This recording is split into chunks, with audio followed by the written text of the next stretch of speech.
Introduction.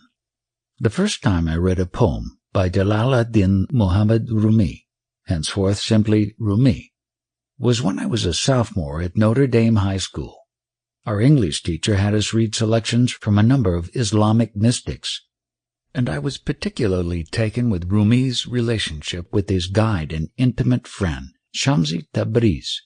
Later, during my senior year and particularly during my college days, I became an avid reader of all things Rumi.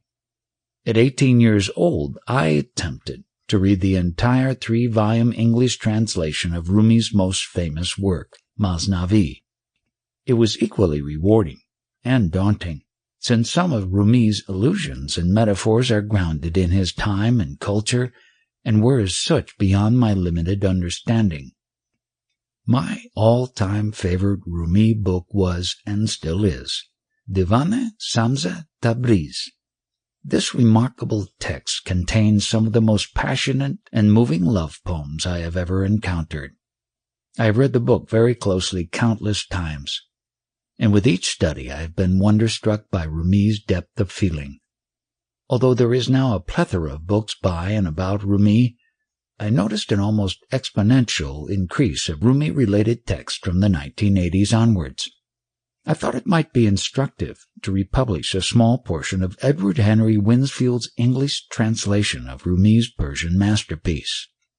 I think it is vitally important in today's social climate to focus on those aspects of Islam which elevate humankind, and I can think of no better place to start than with the Sufi mystics of Islam, of which Rumi is the most famous and perhaps finest example. Rumi has such a rich understanding of the human condition and what it yearns for, that he becomes at various turns a sort of doctor of the heart. His unbreakable bond with Shams of Tabriz exemplifies one of the greatest love stories ever told, and though written centuries ago, it still resonates today. The following is but a small glimpse of Rumi's prodigious outpourings. My hope is that readers will want to delve deeper into his writings, since a close analysis of Rumi will undoubtedly benefit the reader in unforeseen ways.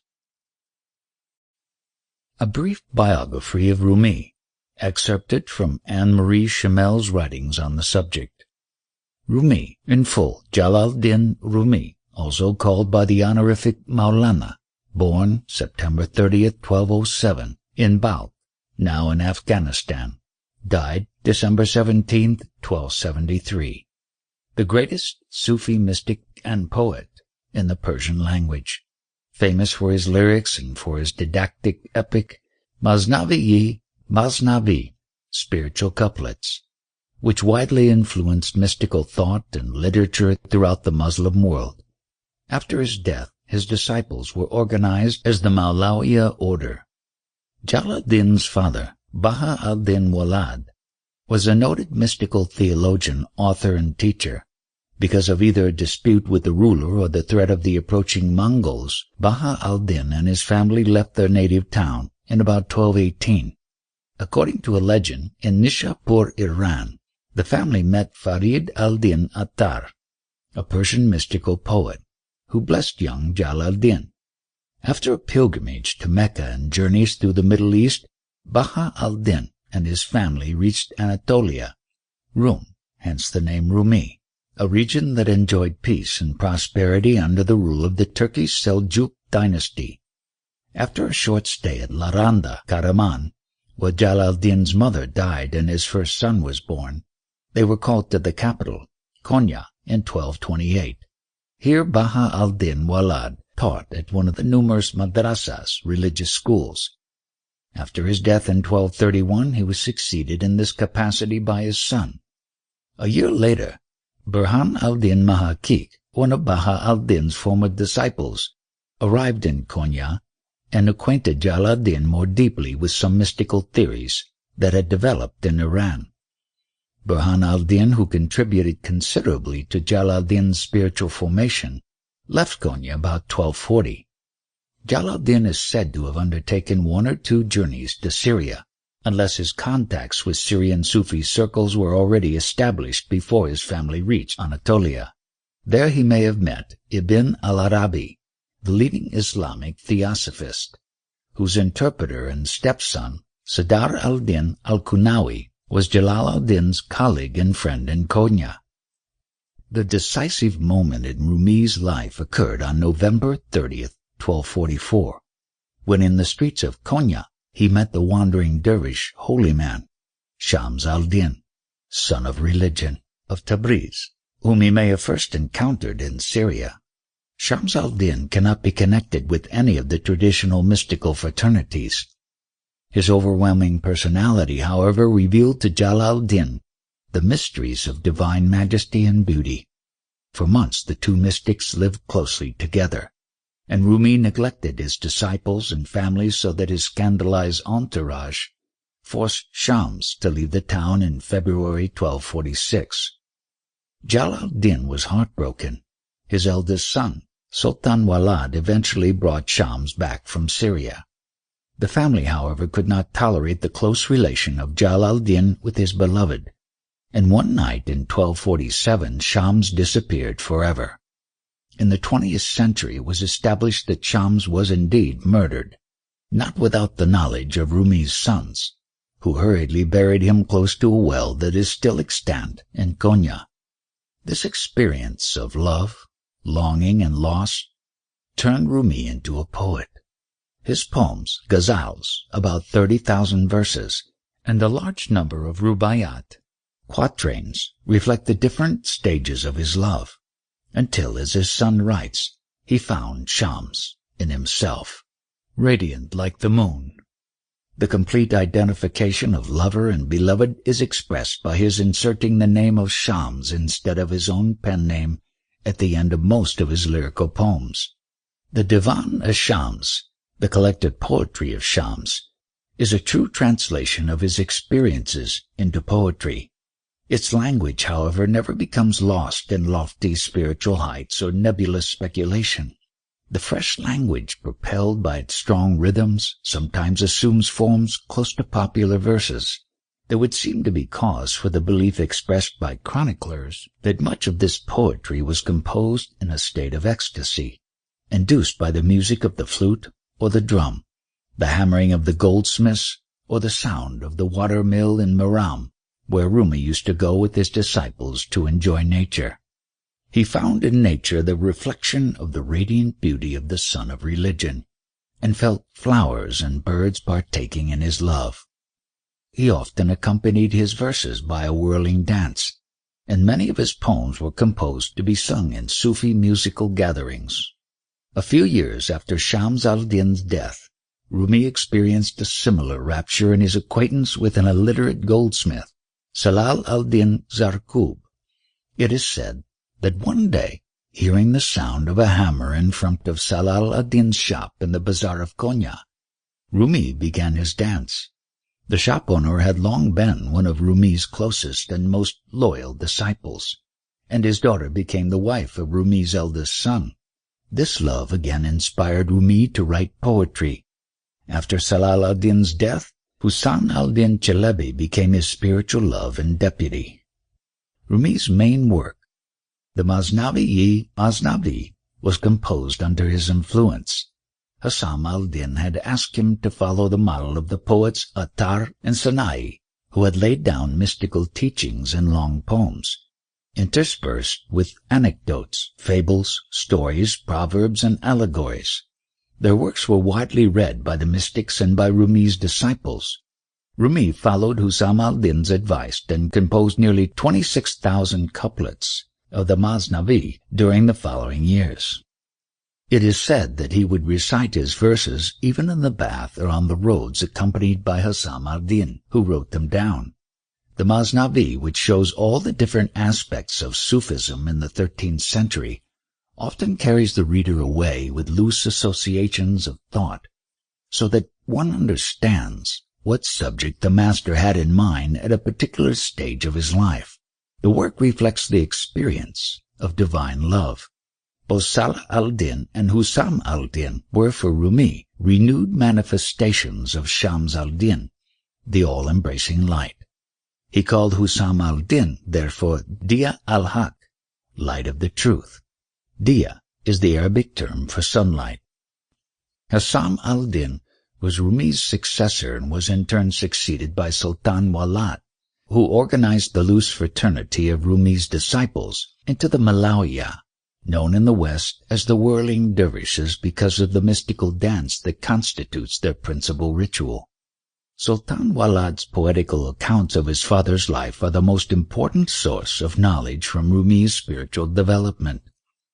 Besides his poetry, Rumi left a small collection of occasional talks as they were noted down by his friends. In the collection, known as the Fihi Ma Fihi, there is in it what is in it. The main ideas of his poetry recur. There also exist sermons and a collection of letters, maktubat, directed to different persons. It is impossible to systemize his ideas, which at times contradict each other, and changes in the use of symbols often puzzle the reader. His poetry is a most human expression of mystical experiences in which readers can find their own favorite ideas and feelings, from enthusiastic flights into the heavens to matter-of-fact descriptions of daily life. Rumi's use of Persian and Arabic in his poetry, in addition to some Turkish and less Greek, has resulted in his being claimed variously for Turkish literature and Persian literature, a reflection of the strength of his influence in Iran and Turkey. The influence of his writings in the Indian subcontinent is also substantial. By the end of the 20th century, his popularity had become a global phenomenon, with his poetry achieving a wide circulation in Western Europe and the United States. Prologue. Hearken to the reed flute.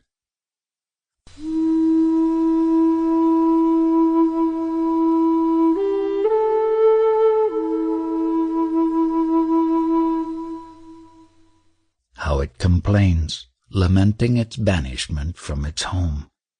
Ever since they tore me from my osier bed, my plaintive notes have moved men and women to tears. I burst my breast, striving to give vent to sighs, and to express the pangs of my yearning for my home. He who abides far away from his home is ever longing for the day he shall return. My wailing is heard in every throng, in concert with them that rejoice and them that weep. Each interprets my notes in harmony with his own feelings, but not one fathoms the secrets of my heart. My secrets are not alien from my plaintive notes, yet they are not manifest to the sensual eye and ear. Body is not veiled from soul, neither soul from body, yet no man hath ever seen a soul. This plaint of the flute is fire, not mere air. Let him who lacks this fire be accounted dead. 'Tis the fire of love that inspires the flute. 'Tis the ferment of love that possesses the wine. The flute is the confidant of all unhappy lovers. Yea, its strains lay bare my inmost secrets. Who hath seen a poison and an antidote like the flute? Who has seen a sympathetic consoler like the flute? The flute tells the tale of love's blood-stained path. It recounts the story of Majnun's love toils.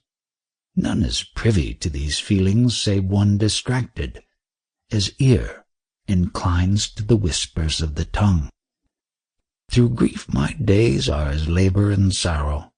My days move on, hand in hand with anguish. Yet though my days vanish thus, 'tis no matter. Do thou abide, O incomparable pure one.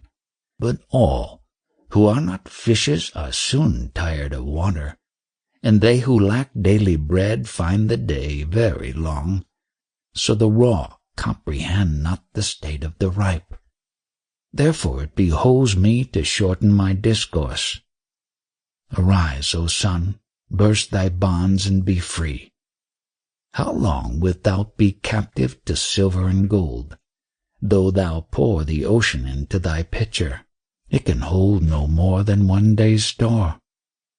The pitcher of the desire of the covetous never fills. The oyster shell fills not with pearls till it is content.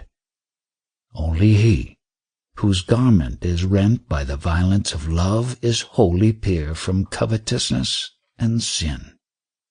Hail to thee, then, O love, sweet madness, thou who healest all our infirmities, who art the physician of our pride and self-conceit, who art our Plato and our Galen.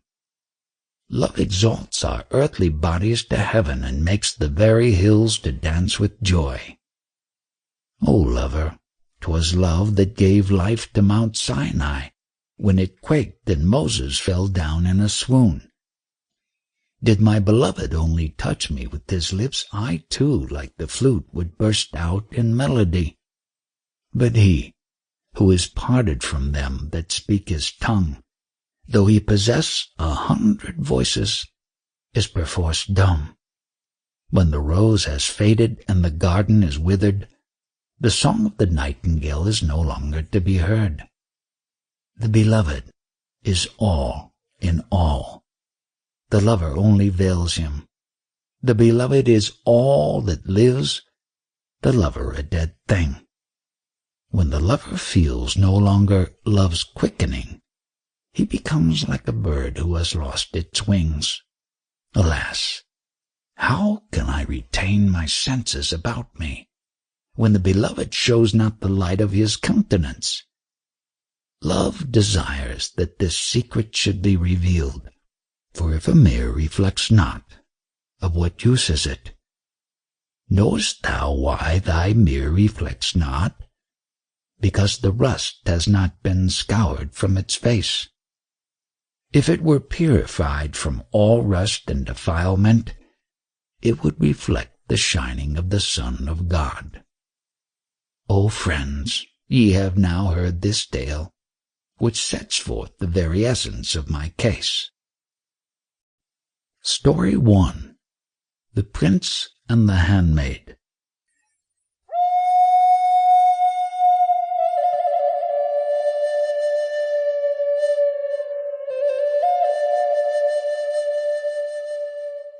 A prince, while engaged on a hunting excursion, espied a fair maiden, and by promises of gold induced her to accompany him.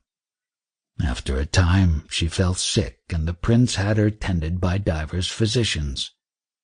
As, however, they all omitted to say, God willing, we will cure her, their treatment was of no avail.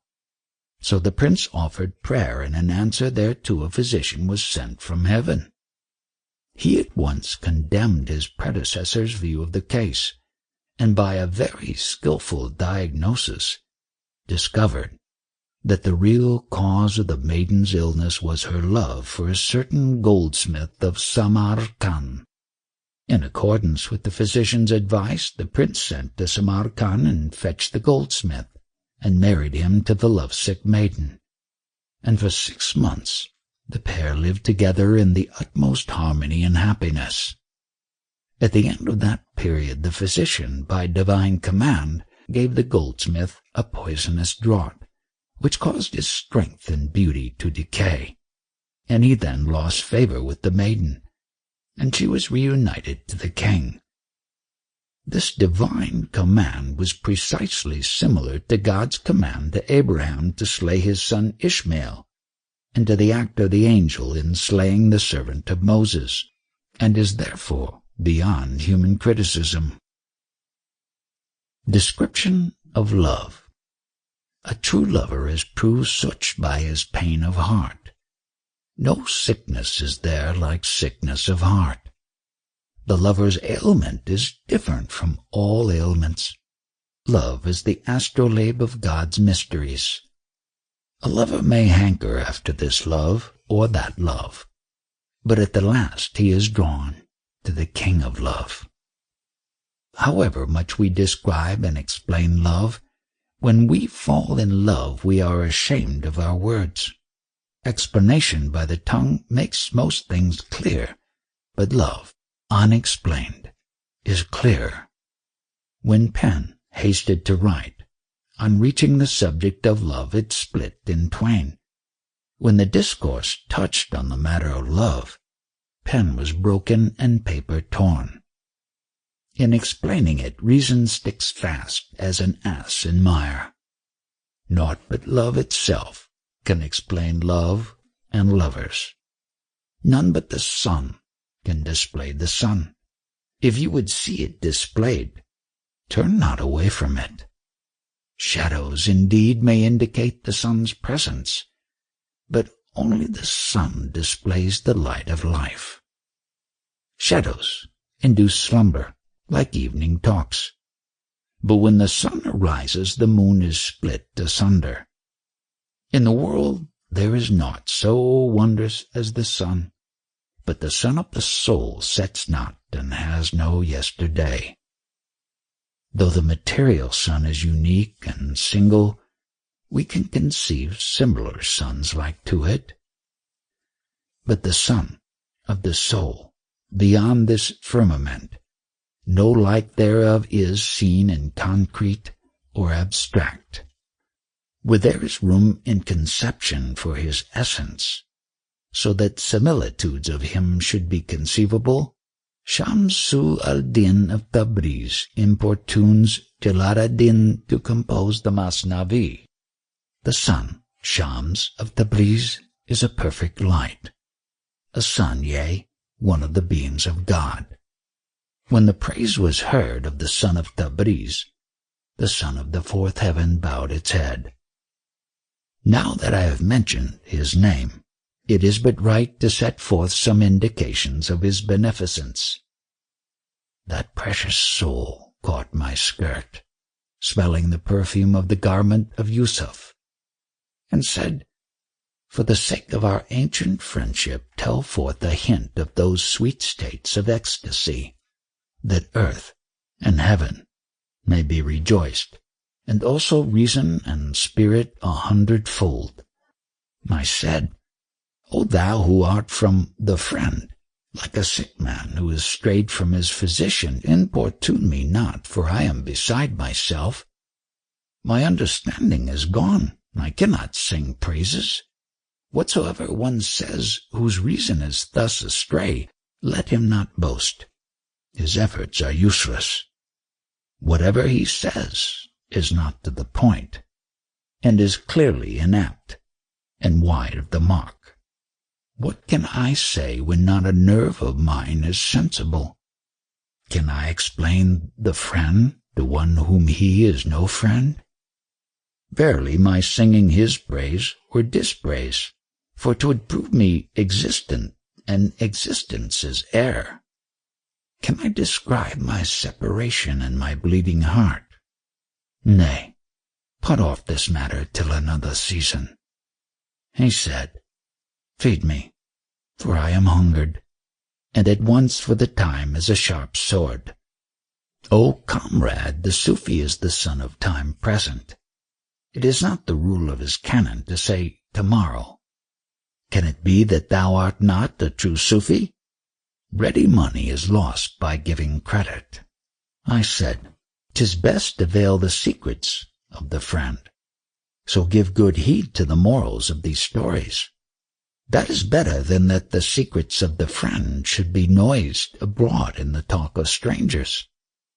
He said, "Without veil or covering or deception, speak out, and vex me not, O man of many words. Strip off the veil and speak out, for do not I enter under the same coverlet as the beloved?" I said, "If the beloved were exposed to outward view, neither wouldst thou endure, nor embrace, nor form. Press thy suit, yet with moderation. A blade of grass cannot pierce a mountain. If the sun that illumes the world were to draw nigher, the world would be consumed.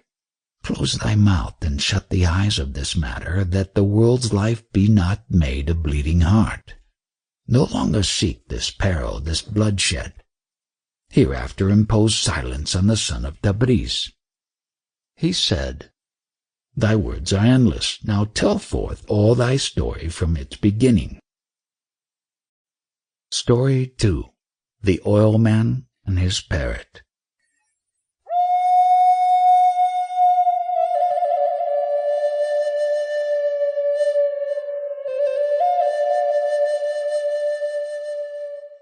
An oil man possessed a parrot which used to amuse him with its agreeable prattle, and to watch his shop when he went out. One day, when the parrot was alone in the shop, a cat upset one of the oil jars. When the oil man returned home, he thought that the parrot had done this mischief, and in his anger he smote the parrot such a blow on the head as made all its feathers drop off, and so stunned it that it lost the power of speech for several days. But one day the parrot saw a bald-headed man passing the shop, and recovering its speech, it cried out, "Pray, whose oil jar did you upset?" The passers-by smiled at the parrot's mistake in confounding baldness caused by age with the loss of its own feathers due to a blow. Confusion of saints with hypocrites. Worldly senses are the ladder of earth. Spiritual senses are the ladder of heaven. The health of the former is sought of the leech, the health of the latter from the friend. The health of the former arises from tending the body, that of the latter from mortifying the flesh. The kingly soul lays waste the body, and after its destruction he builds it anew. Happy the soul for whose love of God has lavished family, wealth, and goods, has destroyed its house to find the hidden treasure, and with that treasure has rebuilt it in fairer sort, has dammed up the stream and cleansed the channel, and then turned a fresh stream into the channel, has cut its flesh to extract the spearhead, causing a fresh skin to grow again over the wound, has raised the fort to oust the infidel in possession, and then rebuilt it with 100 towers and bulwarks. Who can describe the unique work of grace? I have been forced to illustrate it by these similes. Sometimes it presents one appearance, sometimes another. Yea, the affair of religion is only bewilderment, not such as occurs when one turns one's back on God, but such as when one is drowned and absorbed in Him. The latter has his face ever turned to God. The former's face shows his undisciplined self-will. Watch the face of each one. Regard it well. It may be by serving thou wilt recognize truth's face, as there are many demons with men's faces. It is wrong to join hand with everyone. When the fowler sounds his decoy whistle, that the birds may be beguiled by that snare, the birds hear that call simulating a bird's call, and descending from the air find net and knife. So vile hypocrites steal the language of dervishes, in order to beguile the simple with their trickery. The works of the righteous are light and heat. The works of the evil, treachery and shamelessness. They make stuffed lions to scare the simple. They give the title of Muhammad to false Musaylima, but Musaylima retained the name of liar, and Muhammad that of sublimest of beings. That wine of God, the righteous, yields a perfume of musk. Other wine, the evil, is reserved for penalties and pains. Story 3. The Jewish king, his vizier, and the Christians.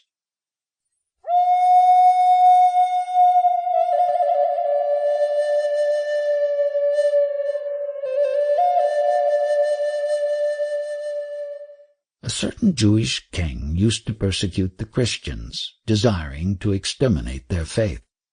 His vizier persuaded him to try a stratagem, namely, to mutilate the vizier himself and expel him from his court, with the intent that he might take refuge with the Christians and stir up mutual dissensions amongst them. The vizier's suggestion was adopted. He fled to the Christians and found no difficulty in persuading them that he had been treated in that barbarous way on account of his attachment to the Christian faith. He soon gained complete influence over them and was accepted as a saintly martyr and a divine teacher. Only a few discerning men divined his treachery. The majority were all deluded by him. The Christians were divided into 12 legions, and at the head of each was a captain.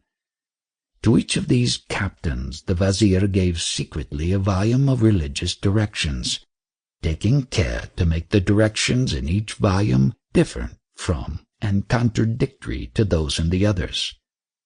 One volume enjoined fasting, another charity, another faith, another works, and so on. Afterwards the vizier withdrew into a cave and refused to come out to instruct his disciples in spite of all their entreaties. Calling the captains to him, he gave secret instructions to each to set himself up as his successor, and to be guided by the instructions in the volumes secretly confided to him, and to slay all other claimants of the apostolic office. Having given these directions, he slew himself. In the event each captain set himself up as the vizier's successor, and the Christians were split up into many sects at enmity with one another, even as the vizier had intended. But the malicious scheme did not altogether succeed, as one faithful band cleaved to the name of Ahmad, mentioned in the Gospel, and were thus saved from sharing the ruin of the rest. The vizier's teaching. Myriads of Christians flocked around him. One after another they assembled in his street. Then he would preach to them of mysteries of the gospel, of souls, of prayers. He would preach to them with eloquent words concerning the words and acts of the Messiah. Outwardly, he was a preacher of religious duties, but within, a decoy call and a fowler's snare. Therefore the followers of the prophet Isa were beguiled by the fraud of that demon's soul. He mingled in his discourses many secret doctrines concerning devotion and sincerity of soul. He taught them to make a fair show of devotion, but to say of secret sins, what do they matter? Hair by hair, and jot by jot, they learned of him fraud of soul, as roses might learn of garlic. Hair-splitters and all their disciples are darkened by similar preaching and discourse. The Christians gave their hearts to him entirely, for the blind faith of the vulgar has no discernment. In their inmost breasts they planted love of him, and fancied him to be the vicar of Christ. Yea, him, that one-eyed and cursed Dajjal. Save us, O God, who art our only defender.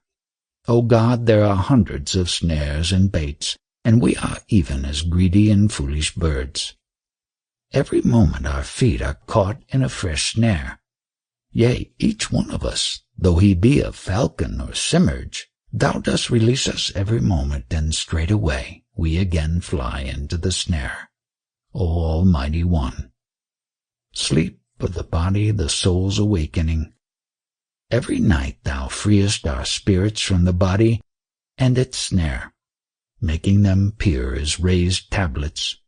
Every night spirits are released from this cage and set free, neither lording it nor lorded over. At night prisoners are unaware of their prison. At night kings are unaware of their majesty. Then there is no thought or care for loss or gain, no regard to such a one or such a one. The state of the knower is such as this, even when awake. God says, thou wouldst deem him awake though asleep, sleeping to the affairs of the world day and night. Like a pen in the directing hand of the writer, he who sees not the hand which effects the writing fancies the effect proceeds from the motion of the pen. If the knower revealed the particulars of this state, 'twould rob the vulgar of their sensual sleep. His soul wanders in the desert that has no similitude. Like his body, his spirit is enjoying perfect rest. Freed from desire of eating and drinking, like a bird escaped from cage and snare. But when he is again beguiled into the snare, he cries for help to the Almighty. Lila and the Khalifa. The Khalifa said, Delilah, art thou really she for whom Majnun lost his head and went distracted? Thou art not fairer than many other fair ones. She replied, Be silent, thou art not Majnun. If thou hadst Majnun's eyes, the two worlds would be within my view. Thou art in thy senses, but Majnun is beside himself. In love to be wide awake is treason. The more a man is awake, the more he sleeps to love. His critical wakefulness is worse than slumbering. Our wakefulness fetters our spirits. Then our souls are a prey to divers whims, thoughts of loss and gain and fears of misery. They retain not purity, nor dignity, nor luster, nor aspiration to soar heavenwards. That one is really sleeping, who hankers after each whim and holds parley with each fancy. The 12 volumes of theology. He drew up a separate scroll to the address of each, the contents of each scroll of a different tenor, the rules of each of a different purport. This contradictory of that, from beginning to end. In one, the road of fasting and asceticism was made the pillar and condition of right devotion. In one 'twas said, abstinence profits not. Sincerity in this path is naught but charity. In one 'twas said, thy fasting and thy charity are both a making thyself equal with God, save faith and utter resignation to God's will. In weal and woe, all virtues are fraud and snares. In one 'twas said, works are the one thing needful. The doctrine of faith without works is a delusion. In one 'twas said, commands and prohibitions are not for observance but to demonstrate our weakness, that we may see our own weakness to carry them out, and thereby recognize and confess God's power. In one 'twas said, reference to thy own weakness is ingratitude for God's mercies towards us. Rather regard thy power, for thou hast power from God. Know thy power to be God's grace, for 'tis of him. In one 'twas said, leave power and weakness alone. Whatever withdraws thine eyes from God is an idol. In one 'twas said, quench not thy earthly torch, that it may be a light to lighten mankind. If thou neglectest regard and care for it, thou wilt quench at midnight the lamp of union. In one 'twas said, quench that torch without fear, that in lieu of one thou mayest see 1,000 joys, for by quenching the light the soul is rejoiced. And thy Lila is then as bold as her Majnun. Whoso to display his devotion renounces the world. The world is ever with him, before and behind. In one 'twas said, whatsoever God has given thee in his creation that he has made sweet to thee, yea, pleasant to thee and allowable, take it then, and cast not thyself into the pangs of abstinence. In one 'twas said, give up all thou possessest, for to be ruled by covetousness is grievous sin. Ah, how many diverse roads are pointed out, and each followed by some sect for dear life. If the right road were easily attainable, every Jew and Guber would have hit on it. In one 'twas said, the right road is attainable, for the heart's life is the food of the soul. Whatever is enjoyed by the carnal man yields no fruit, even as salt and wasteland. Its result is naught but remorse. Its traffic yields only loss. It is not profitable in the long run. Its name is called bankrupt in the upshot. Discern, then, the bankrupt from the profitable. Consider the eventual value of this and that. In one was said, choose ye a wise director, but foresight of results is not found in dignities. Each sect looked to results in a different way, and so perforce became captive to heirs. Real foresight of results is not simply jugglery. Otherwise all these differences would not have arisen. In one 'twas said, Thyself art thy master. Inasmuch as thou art acquainted with the master of all, be a man, and not another man's beast of burden. Follow thy own way, and lose not thy head. In one 'twas said, All we see is one.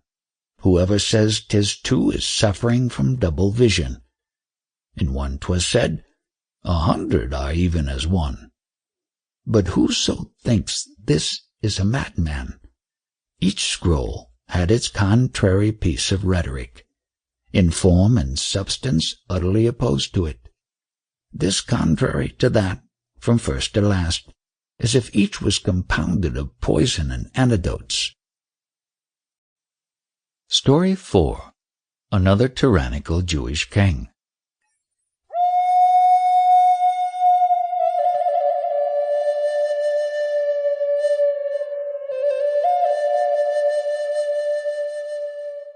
A certain Jewish king, the same who is referred to in the Surah Signs of the Zodiac, made up his mind to utterly exterminate the Christian faith, and with that view he set up a huge idol, and issued commands that all who refused to worship it should be cast into the fire.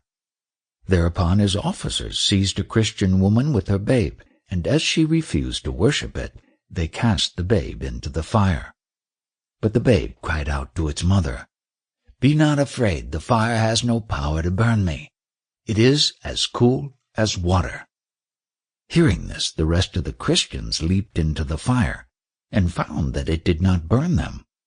The king reproached the fire for failing to do its office, but the fire replied that it was God's servant, and that its consuming properties were not to be used for evil purposes. It then blazed up and consumed the king and all his Jews with him. Second causes only operate in subordination to and form the impulsion of the first cause. Air, earth, water, and fire are God's servants. To us they seem lifeless, but to God living. In God's presence fire ever waits to do its service, like a submissive lover with no will of its own. When you strike steel on flint, fire leaps forth, but 'tis by God's command it thus steps forth. Strike not together the flint and steel of wrong, for the pair would generate more like man and woman. The flint and steel are themselves causes. Yet look higher for the first cause, O righteous man, for that cause precedes this second cause. How can a cause exist of itself without precedent cause? That cause makes this cause operative, and again helpless and inoperative. That cause which is a guiding light to the prophets, that, I say, is higher than these second causes. Men's minds recognize these second causes, but only prophets perceive the action of the first cause. Praise compared to vapor drawn upwards and then descending into rain. The water be enclosed in a reservoir, yet air will absorb it, for 'tis its supporter. It sets it free and bears it to its source, little by little, so that you see not the process. In like manner, this breath of ours by degrees steals away our souls from the prison house of earth. The good word rises up to him, rising from us whither he knoweth. Our breathings are lifted up in fear of God, offering from us to the throne of eternity. Then come down to us rewards for our praises, the double thereof, yea, mercies from the King of glory. Therefore are we constrained to utter these praises that slaves may attain the height of God's gifts. And so this rising and descent go on evermore, and cease not forever, and I, to speak in plain Persian, this attraction. Story 5. The Lion and the Beast.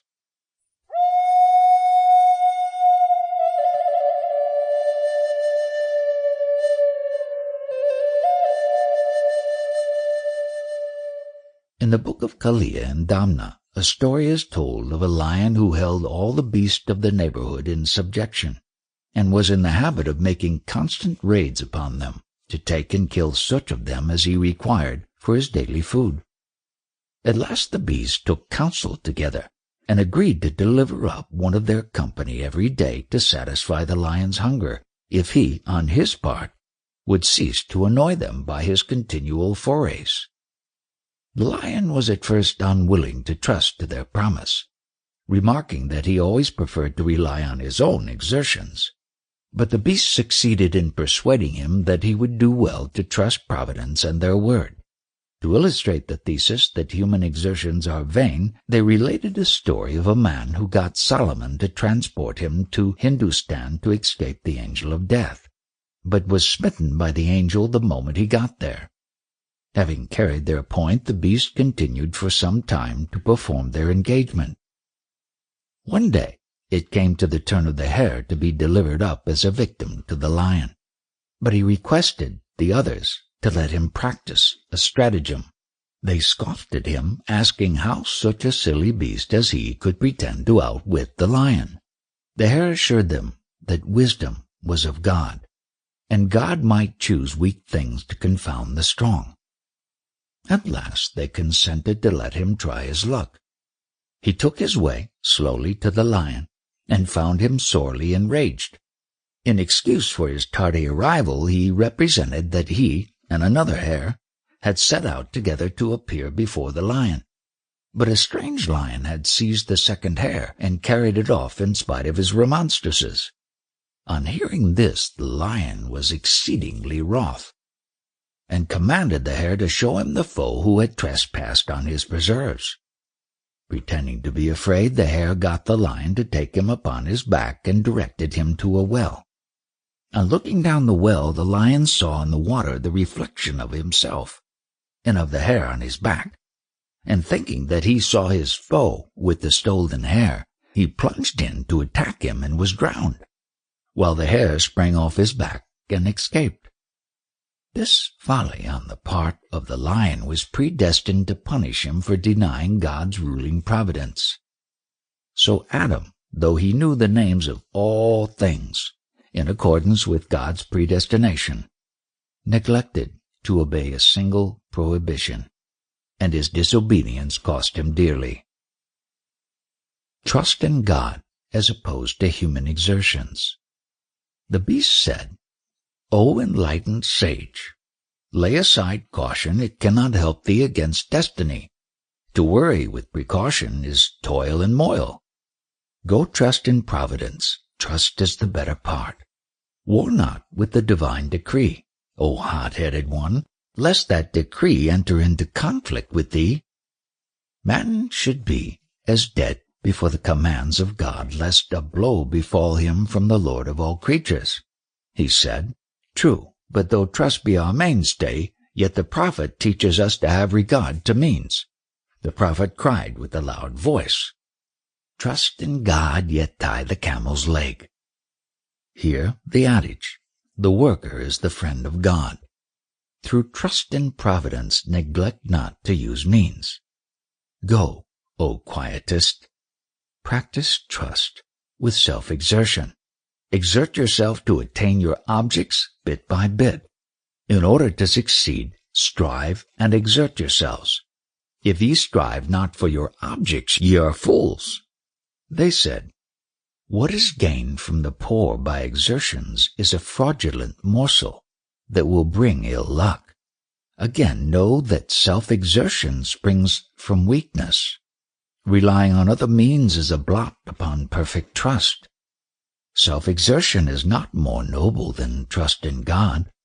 What is more lovely than committing oneself to God? Many there are who flee from one danger to a worse. Many flee from a snake and meet a dragon. Man plans a stratagem and thereby snares himself. What he takes for life turns out to be destruction. He shuts the door after his foe is in the house. After this sort were the schemes of Pharaoh. That jealous king slew a myriad babes, while Moses, whom he sought, was in his house. Our eyes are subject to many infirmities.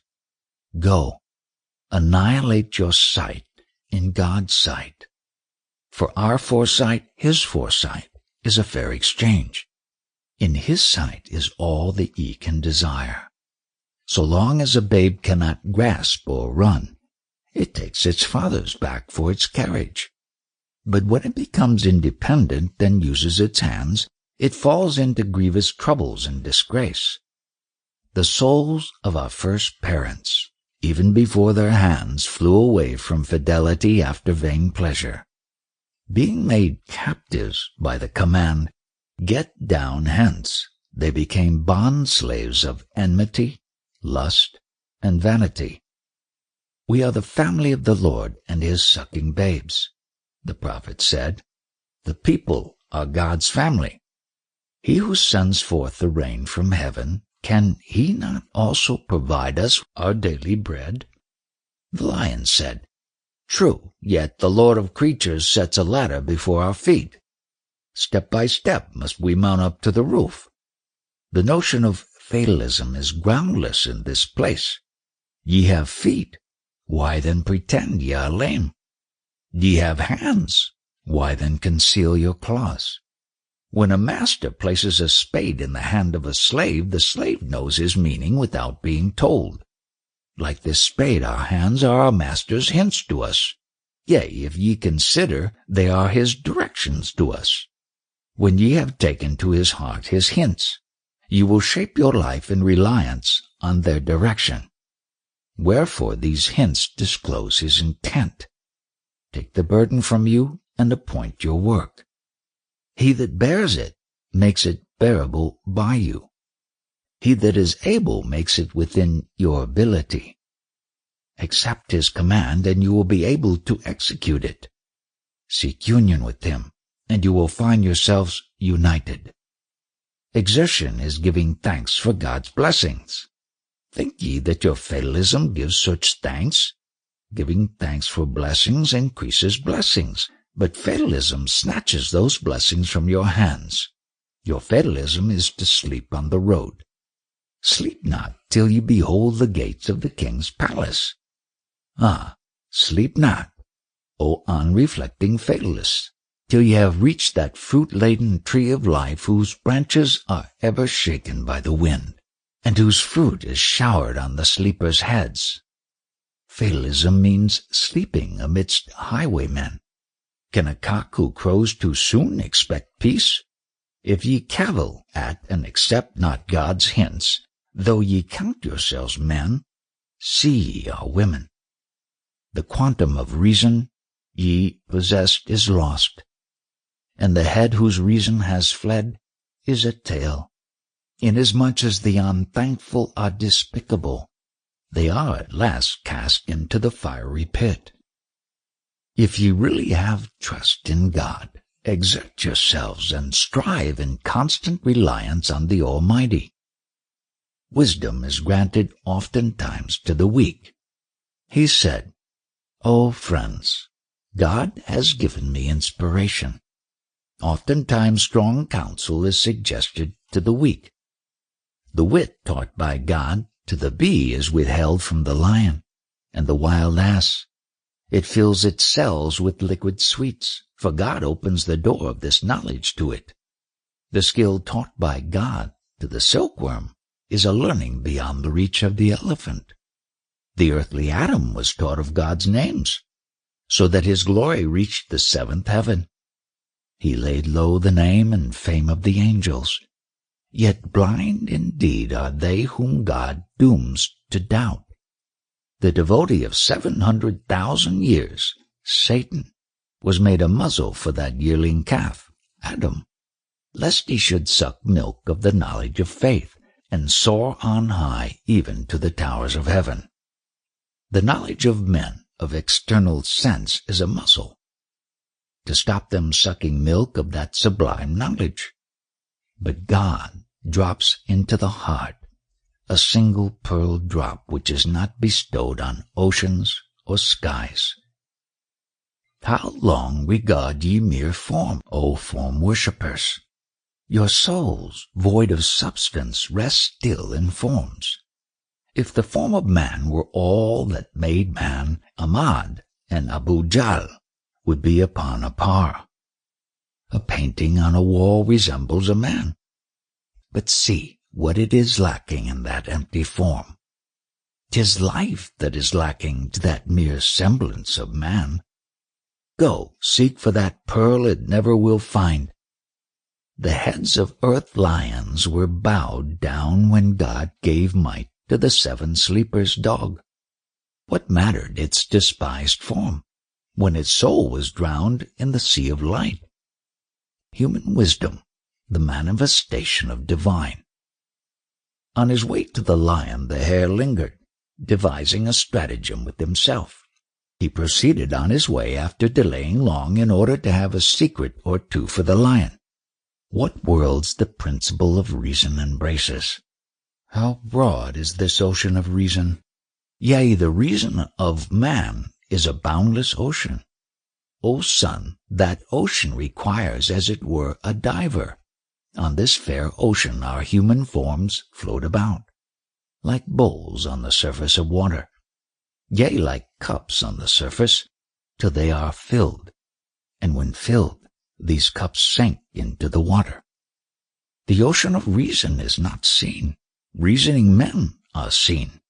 But our forms, minds, are only as waves or spray thereof. Whatever form that ocean uses as its instrument, therewith it casts its spray far and wide, till the heart sees the giver of the secret, till it espies that bowman shooting from afar. It fancies its own steed lost, while in bewilderment it is urging that steed hither and thither. It fancies its own steed lost, when all the while that swift steed is bearing it on like the wind. In deep distress that blunderhead runs from door to door, searching and inquiring, Who and where is he that hath stolen my steed? They say, What is this thou ridest on, O master? He says, True, 'tis a steed, but where is mine? They say, Look to thyself, O rider, thy steed is there. The real soul is lost to view, and seems far off. Thou art like a pitcher with full belly but dry lip. How canst thou ever see red, green, and scarlet, unless thou seest the light first of all? When thy sight is dazzled by colors, these colors veil the light from thee. But when night veils those colors from thee, thou seest that colors are seen only through light, as there is no seeing outward colors without light. So it is with the mental colors within. Outward colors arise from the light of sun and stars, and inward colors from the light on high. The light that lights the eye is also the heart's light. The eye's light proceeds from the light of the heart, but the light that lights the heart is the light of God, which is distinct from the light of reason and sense. At night there is no light, and colors are not seen. Hence we know what light is by its opposite, darkness. At night no colors are visible, for light is lacking. How can color be the attribute of dark blackness? Looking on light is the same as looking on colors. Opposite shows up opposite, as a Frank a Negro. The opposite of light shows what is light. Hence colors too are known by their opposite. God created pain and grief for this purpose, to wit, to manifest happiness by its opposites. Hidden things are manifested by their opposites, but as God has no opposite, he remains hidden. God's light has no opposite in the range of creation whereby it may be manifested to view. Perforce, our eyes see not him, though he sees us. Behold this in the case of Moses and Mount Sinai. discern form from substance, as lion from desert, or as sound and speech from the thought they convey. The sound and speech arise from the thought. Thou knowest not where is the ocean of thought, yet when thou seest fair waves of speech, thou knowest there is a glorious ocean beneath them. When waves of thought arise from the ocean of wisdom, they assume the forms of sound and speech. These forms of speech are born and die again. These waves cast themselves back into the ocean. Form is born from that which is without form, and goes again, for verily to him do we return. Wherefore to thee every moment come death and return. Mustafa saith, the world endureth only a moment. So, thought is an arrow shot by God into the air. How can it stay in the air? It returns to God. Every moment the world and we are renewed. Yet we are ignorant of this renewing forever and aye. Life, like a stream of water, is renewed and renewed, though it wears the appearance of continuity in form. That seeming continuity arises from its swift renewal, as when a single spark of fire is whirled round swiftly. If a single spark be whirled round swiftly, it seems to the eye a continuous line of fire. This apparent extension, owing to the quick motion, demonstrates the rapidity with which it is moved. If ye seek the deepest student of this mystery, lo, 'tis a summit din, the most exalted of creatures. Story 6. Omar and the Ambassador.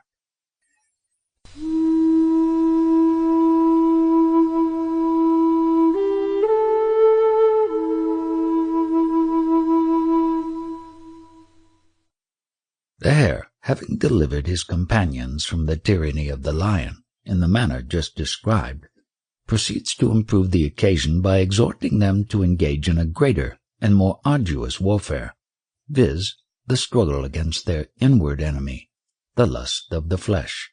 He illustrates his meaning by the story of an ambassador who is sent by the Emperor of Rome to the Khalifa Omar. On approaching Medina, this ambassador inquired for Omar's palace, and learned that Omar dwelt in no material palace, but in a spiritual tabernacle, only visible to purified hearts. At last he discerned Omar lying under a palm tree, and drew near to him in fear and awe. Omar received him kindly, and instructed him in the doctrine of the mystical union with God. The ambassador heard him gladly and asked him 2 questions. First, how can souls descend from heaven to earth? And secondly, with what object are souls imprisoned in the bonds of flesh and blood? Omar responded, and the ambassador accepted his teaching and became a pure-hearted Sufi. The hare urged his companions to abjure lust and pride, and to go and do likewise. God's agency reconciled with man's free will. The ambassador said, O commander of the faithful, how comes the soul down from above to earth?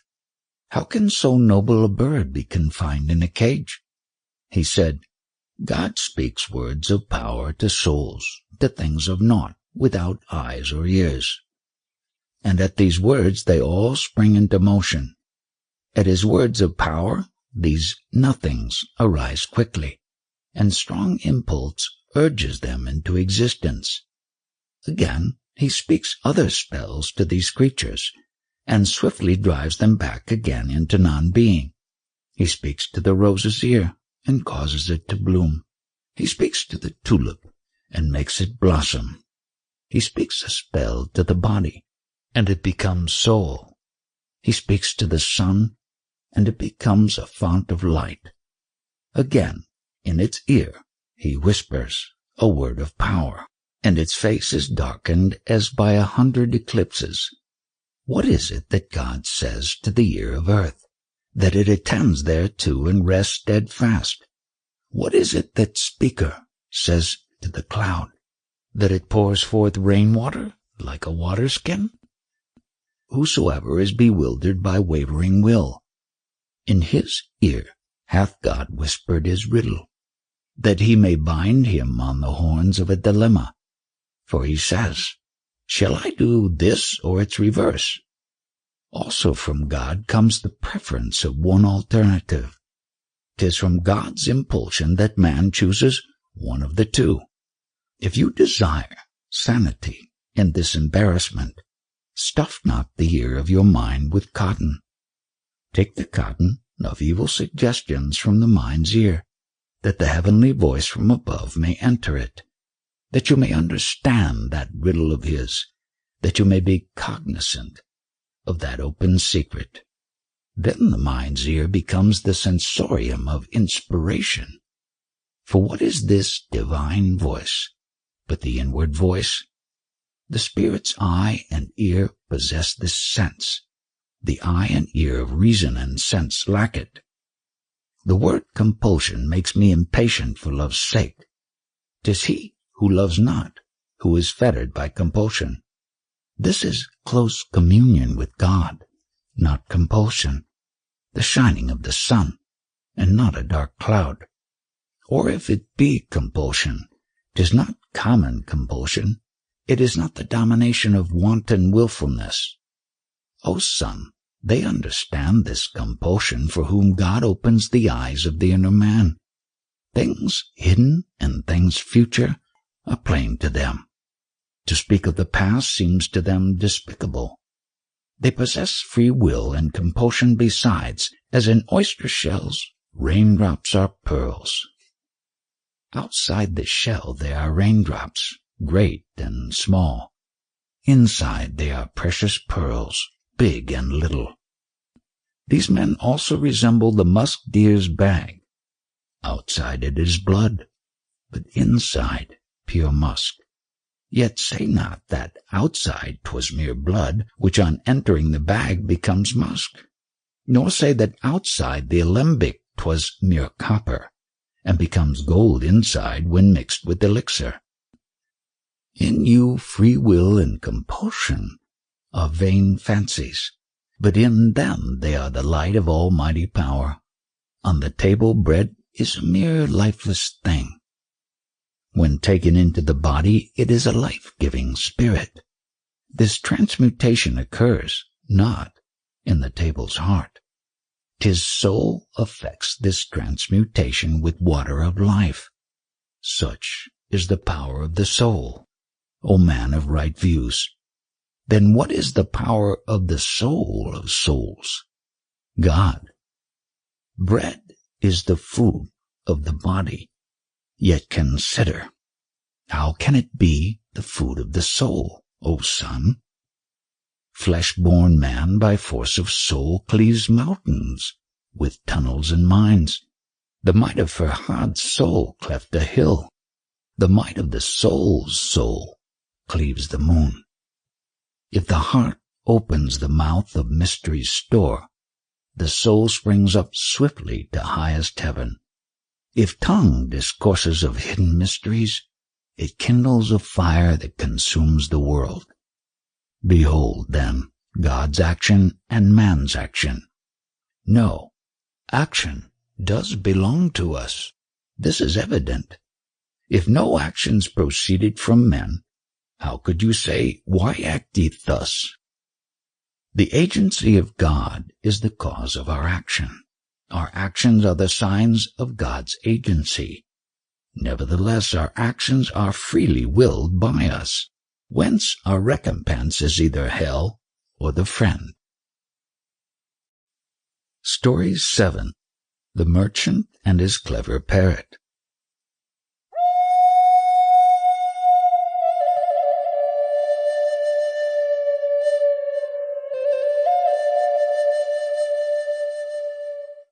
There was a certain merchant who kept a parrot in a cage. Being about to travel to Hindustan on business, He asked the parrot if he had any message to send to his kinsmen in that country, and the parrot desired him to tell them that he was kept confined in a cage. The merchant promised to deliver this message, and on reaching Hindustan duly delivered it to the first flock of parrots he saw. On hearing it, one of them at once fell down dead. The merchant was annoyed with his own parrot for having sent such a fatal message, and on his return home sharply rebuked his parrot for doing so. But the parrot no sooner heard the merchant's tale than he too fell down dead in his cage. The merchant, after lamenting his death, took his corpse out of the cage and threw it away. But to his surprise, the corpse immediately recovered life and flew away, explaining that the Hindustani parrot had only feigned death to suggest this way of escaping from confinement in a cage. Saints are preserved from all harm. As to a man of heart, he takes no hurt, even though he should eat deadly poison. He who gains health from practicing abstinence is safe. The poor disciple is safe in the midst of fever. The prophet said, O disciple, though you be bold, yet enter not into conflict with every foe. Within you is a Nimrod. Enter not his fire. But if you must do so, first become an Abraham. If you are neither swimmer nor seaman, cast not yourself into the sea out of self-conceit. A swimmer brings pearls from the deep sea. Yea, he plucks gain from the midst of pearls. If the saint handles earth, it becomes gold. If a sinner handles gold, it turns to dust. Whereas the saint is well-pleasing to God, in his actions his hand is the hand of God. But the sinner's hand is the hand of Satan and demons, because he is ensnared in falsity and fraud. If folly meets him, he takes it for wisdom. Yea, the learning gained by the wicked is folly. Whatever a sick man eats is a source of sickness. But if a saint imbibe infidelity, it becomes faith. Ah, footman who contendest with horsemen, thou wilt not succeed in carrying the day. The jealousy of God. The whole world is jealous for this cause, that God surpasses the world in jealousy. God is as a soul and the world as a body, and bodies derive their good and evil from souls. He to whom the sanctuary of true prayer is revealed deems it shameful to turn back to mere formal religion. He who is master of the robes of a king brings shame on his lord by petty huckstering. He who is admitted to the king's present chamber would show disrespect by tearing at the doorway. If the king grants him license to kiss his hand, he would err were he to kiss merely the king's foot. Though to lay head at the king's feet is due obeisance, in the case supposed it would be wrong to kiss the feet. The king's jealousy would be kindled against him, who after he had seen his face preferred his mere perfume. God's jealousy may be likened to a grain of wheat, but man's jealousy is but empty chaff. For know ye that the source of jealousy is in God, and man's jealousy is only an offshoot from God's. But let me now quit this subject and make complaint of the severity of that fickle fair one, complaints of God's harsh dealings with his adoring slaves. Wherefore dost thou abandon thy creed and faith? What matters it if it be heathen or true? Why hast thou forsaken thy beloved? What matters it if she be fair or ugly? Let me then say, make complaint of the severity of that fickle fair one. I cry, and my cries sound sweet in his ear. He requires from the two worlds cries and groans. How shall I not wail under his chastening hand? How shall I not be in the number of those bewitched by him? How shall I be other than night without his day? Without the vision of his face that illumes the day, his bitters are very sweets to my soul. My sad heart is a lively sacrifice to my beloved. I am enamored of my own grief and pain, for it makes me well-pleasing to my peerless king. I use the dust of my grief as a salve for my eyes, that my eyes, like seas, may teem with pearls. The tears which are shed because of his chastening are very pearls, though men deem them mere tears. 'Tis the soul of souls of whom I am making complaint, yet I do not complain. I merely state my case. My heart says, he has injured me, but I laugh at these pretended injuries. Do me justice, O thou who art the glory of the just, who art the throne, and I the lintel of thy door. But in sober truth, where are the throne and doorway? Where are we and I? There, where our beloved is, O thou who art exempt from us and me, who pervadest the spirits of all men and women. When man and woman become one, thou art that one. When their union is dissolved, lo, thou abidest. Thou hast made these us and me for this purpose, to wit, to play chess with them by thyself. When thou shalt become one entity with us and you, then wilt thou show true affection for these lovers. When these we and ye shall all become one soul, then they will be lost and absorbed in the beloved. These are plain truths. Come then, O Lord, who art exalted above description and explanation. Is it possible for the bodily eye to behold thee? Can mind of man conceive thy frowns and thy smiles? Our hearts, when bewitched by thy smiles and frowns, in a fit state to see the vision of thyself. When our hearts are bewitched by thy smiles and frowns, can we gain life from these two alternating states? The fertile garden of love, as it is boundless, contains other fruits besides joy and sorrow. The true lover is exalted above these two states. He is fresh and green and independently of autumn or spring. Pay tithe on thy beauty, O beauteous one. Tell forth the tale of the beloved every whit, for through coquetry his glances are still inflicting fresh wounds on my heart. I gave him leave to shed my blood if he willed it. I only said, Is it right? And he forsook me. Why dost thou flee from the cries of us on earth? Why pourest thou sour on the heart of the sorrowful? O thou, who as each new morn dawns from the east, art seen uprising anew like a bright fountain, what excuse makest thou for thy witcheries? O thou, whose lips are sweeter than sugar, thou that ever renewest the life of this old world, hear the cry of this lifeless body and heart. But for God's sake, leave off telling of the rose. Tell of the bulbul, who is severed from his rose. My ardor arises not from joy or grief. My sense mates not with illusion and fancy.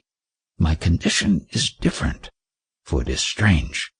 Deny it not, God is all-powerful. Argue not from the condition of common men. Stumble not at severity and at mercy. For mercy and severity, joy and sorrow, are transient, and transient things die. God is heir of all. 'Tis dawn, O protector and asylum of the dawn. Make excuse for me to my lord Hassan ad-Din. Thou makest excuses for universal reason and soul. Soul of souls and gem of life art thou. The light of my dawn is a beam from thy light shining in the morning draught of thy protection. since thy gift keeps me, as it were, intoxicated. What is this spiritual wine that causes me this joy? Natural wine lacks the ferment in my breast. The spheres lag behind me in revolutions. Wine is intoxicated with me, not I with it. The world takes its being from me, not I from it. I am like bees, and earthly bodies like wax. I build these bodies as with my own wax.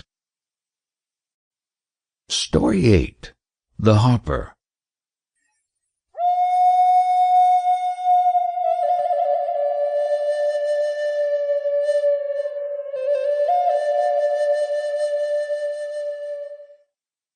In the time of the Caliph Omar, there lived a harper whose voice was as sweet as that of the angel Israfil, and who was in great request at all feasts. But he grew old, and his voice broke, and no one would employ him any longer. In despair he went to the burial ground of Yathrib, and there played his harp to God, looking to him for recompense. Having finished his melody, he fell asleep, and dreamed he was in heaven. The same night a divine voice came to Omar, directing him to go to the burial ground and relieve an old man whom he should find there. Omar proceeded to the place, found the harper, and gave him money, promising him more when he should need it. The harper cast away his harp, saying that it had diverted him from God, and expressed great contrition for his past sins.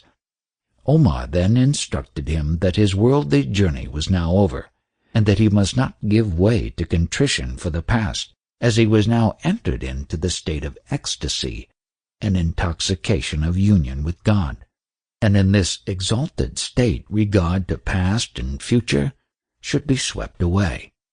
The harper acted on his instructions and sang no more.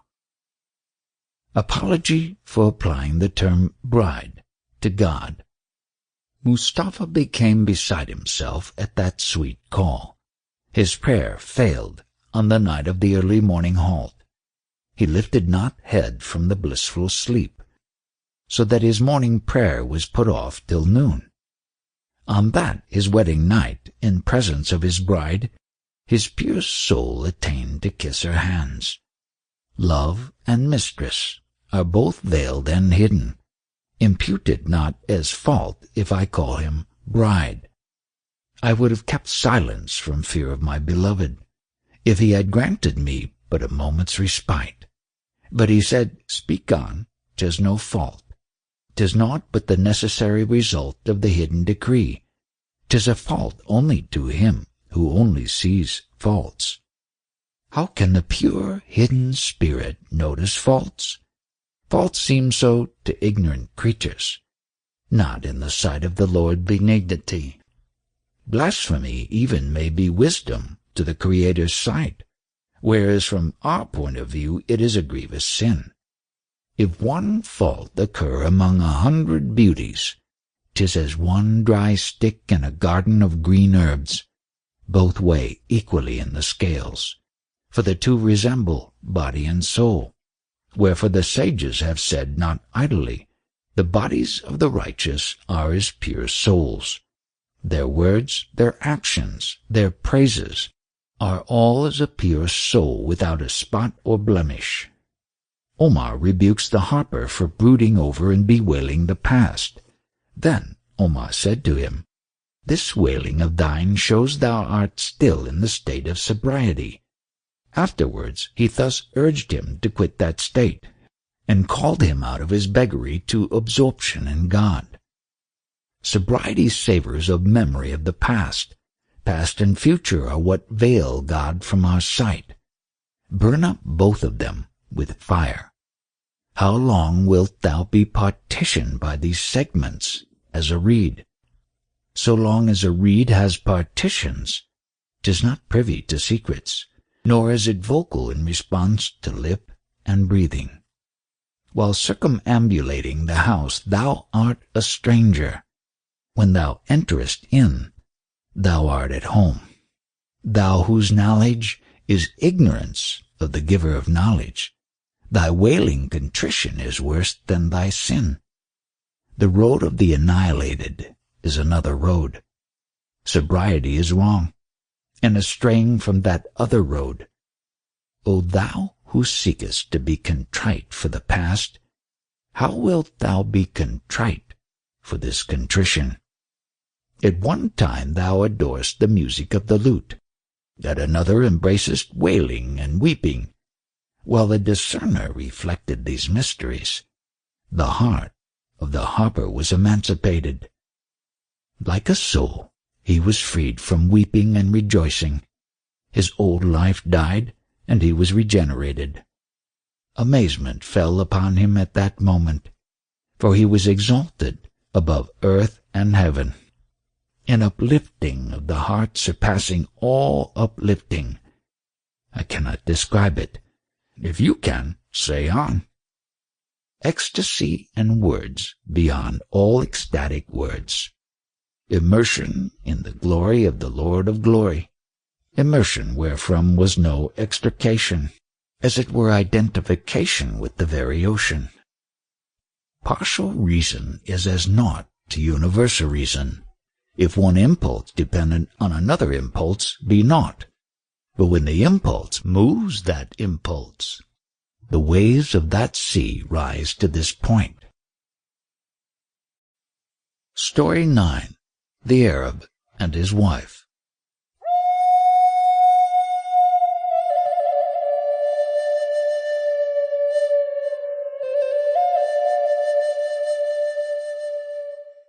An Arab lived with his wife in the desert in extreme poverty, so that they became a reproach to their neighbors. The wife at last lost patience and began to abuse her husband and to urge him to improve their condition. The Arab rebuked her for her covetousness, reminding her that the prophet had said, "Poverty is my glory," and showing her how poverty was a better preparation for death than riches, and finally threatening to divorce her if she persisted in her querulous ways. The wife, however, by blandishments reduced her husband to obedience, as wives always do, and made him promise to carry out her wishes. She directed him to go and represent their case to the Khalifa at Baghdad, and to make him an offering of a pot of water, that being the only present they could afford to make. Accordingly the Arab traveled to Baghdad and laid his offering at the feet of Khalifa, who received it graciously and in return filled the pot with pieces of gold, and then sent him back to his home in a boat up the river Tigris. The Arab was lost in wonder at the benignity of the Khalifa, who had recompensed him so bountifully for his petty offering of a drop of water. The story contains several digressions on Pharaoh, on the prophet Saleh, and on Adam and the angels, and the poet, apropos of its disconnectedness, compares it to eternity, and it has no beginning and no end. Men subdued by women's wiles. In this manner she pleaded with gentle coaxing, the while her tears fell upon her cheeks. How could his firmness and endurance abide, when even without tears she could charm his heart? That rain brought forth the flashing of lightning, which kindled the spark in the heart of that poor man. Since the man was the slave of her fair face, how was it when she stooped to slavish entreaties? When she whose airs set thy heart a-quaking? When she weeps, how feelest thou then? When she, whose coquetry makes thy heart bleed, condescends to entreaties, how is it then? She, who subdues us with her pride and severity, what plea is left us when she begins to plead? When she who traded in naught but bloodshed submits at last, ah, what a profit she makes! God has adorned them in the fair sight of men. From her whom God has adorned, how can man escape? Since he created him to dwell together with her, how can Adam sever himself from his Eve? Though he be Rustum, son of Zal, and braver than Hamza, yet he is submissive to the behest of his dame. He by whose preaching the world was entranced was he who spake the two words, O Hamira, thou water prevails over fire in might, yet it boils by fire when in a cauldron. When the cauldron intervenes between these two, air, desire, makes as naught the action of the water. Apparently thou art the ruler of thy wife, water. In reality thou art ruled by and suppliant to her. Such is the peculiarity of man. He cannot withstand animal desire. That is his failing. The prophet said that women hold dominion over sages and over men of heart, but that fools, again, hold the upper hand over women, because fools are violent and exceedingly froward. They have no tenderness or gentleness or amity, because the animal nature sways their temperament. Love and tenderness are qualities of humanity. Passion and lust are qualities of animality. Woman is a ray of God, not a mere mistress. The Creator's self, as it were, not a mere creature. Moses and Pharaoh alike doers of God's will, as light and darkness, poison and antidote.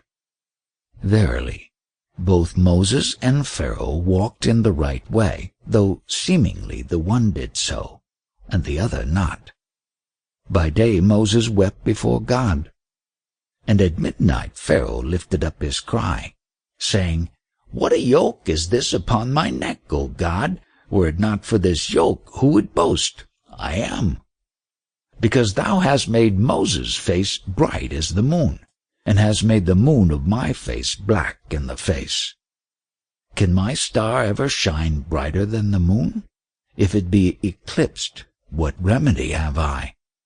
Though princes and kings beat drums, and men beat cymbals because of my eclipse, they beat their brass dishes and raise a clamor, and make my moon ashamed thereby.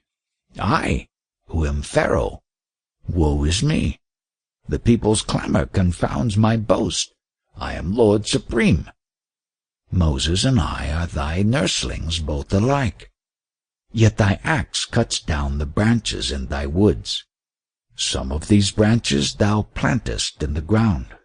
Others thou castest away as useless. Can branch strive against axe? Not so. Can branch elude the power of axe? Nay. O Lord of the power that dwells in thy axe, in mercy make these crooked things straight. Man and wife types of the spirit and the flesh. The dissension of this husband and wife is a parable. They are types of thy animal and rational souls. This husband and wife are the reason and the flesh, a couple joined together for good and for evil. And in this earthly house this linked pair, day and night, are ever at variance and strife. The wife is ever seeking dainties for domestic needs, namely bread and meat and her own dignity and position. Like the wife, the animal soul seeks comfort, sometimes carnal, sometimes ambitious. Reason has no care for these matters. In its mind is naught but regard to Allah. Though the secret moral hereof is a bait and snare, here its outward form to the end. If spiritual manifestations had been sufficient, the creation of the world had been needless and vain. If spiritual thought were equivalent to love of God, outward forms of temples and prayers would not exist. Presents which friends make one to another are naught but signs and indications, to give outward testimony and witness of the love concealed within the heart, because outward attentions are evidence of secret love, O beloved. The witness may be true or false, now drunk with real wine, now with sour whey. He who drinks fermented whey displays drunkenness, makes a noise and reels to and fro. That hypocrite in prayers and fasts displays exceeding diligence, that men may think him drunk with love of God. But if you look into the truth, he is drowned in hypocrisy. In fine, outward actions are guides to show the way to what is concealed within. Sometimes the guide is true, sometimes false, sometimes a help, and at other times a hindrance. O Lord, grant in answer to my prayers discernment, that I may know such false signs from the true. Know you how discernment accrues to this sense? 'Tis when sense sees by the light of Allah. If effects obscure, still causes testify. Kindred, for instance, shows that there is love. But he to whom God's light is the guide is no longer a slave to effects and causes. When the light of Allah illumes his senses, a man is no longer a slave to effects. When love of God kindles a flame in the inward man, he burns and is freed from effects. He has no need of signs to assure him of love, for love casts its own light up to heaven. Other details are wanting to complete this subject, but take this much, and all hail to you. Though reality is exposed to view in this form is at once nigh to and far from reality. For instance, these two resemble water and tree. When you look to their essence, they are far apart. Yet see how quickly a seed becomes a high tree out of water, along with earth and sunshine. If you turn your eyes to their real essence, these two are far, far apart from each other. But let us quit this talk of essences and properties and return to the story of those two wealth seekers. How God made Adam superior to the angels in wisdom and honor. He said, By Allah, who knoweth hidden secrets, who created pure Adam out of dust, in the form 3 cubits high which he gave him, he displayed the contents of all spirits, all decrees, communicated to him the indelible tablet of existence, that he might know all that is written on those tablets, all that should be first and last to endless eternity he taught him, with the knowledge of his own names, so that the angels were beside themselves at his instruction, and gained more sanctity from his sanctification. The expansion of their minds which Adam brought about was a thing unequaled by the expansion of the heavens. For the wide expanse of that pure mind, the wide space of the 7 heavens was not enough. The prophet said that God has declared, I am not contained in aught above or below. I am not contained in earth or sky or even in highest heaven. Know this for a surety, O beloved, yet I am contained in the believer's heart. If ye seek me, search in thy hearts. He said also, Enter the hearts of my servants to gain the paradise of beholding me, O fearer of God. Highest heaven with all its light and wide expanse, when it beheld Adam, was shaken from its place. Highest heaven is greatness itself revealed. But what is form when reality draws nigh?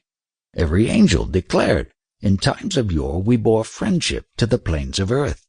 We were wont to sow the seed of service on the earth, wherefore we bore wondrous attachment to it. What was this attachment to that house of earth when our own natures are heavenly? What was the friendship of lights like us to darkness? How can light dwell together with darkness? O Adam, that friendship arose from the scent of thee, because the earth is the warp and weft of thy body. Thy earthly body was taken from there. Thy pure spirit of light was shed down from here.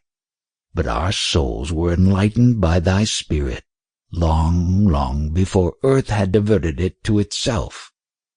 We used to be on earth ignorant of that earth, ignorant of the treasure buried within it.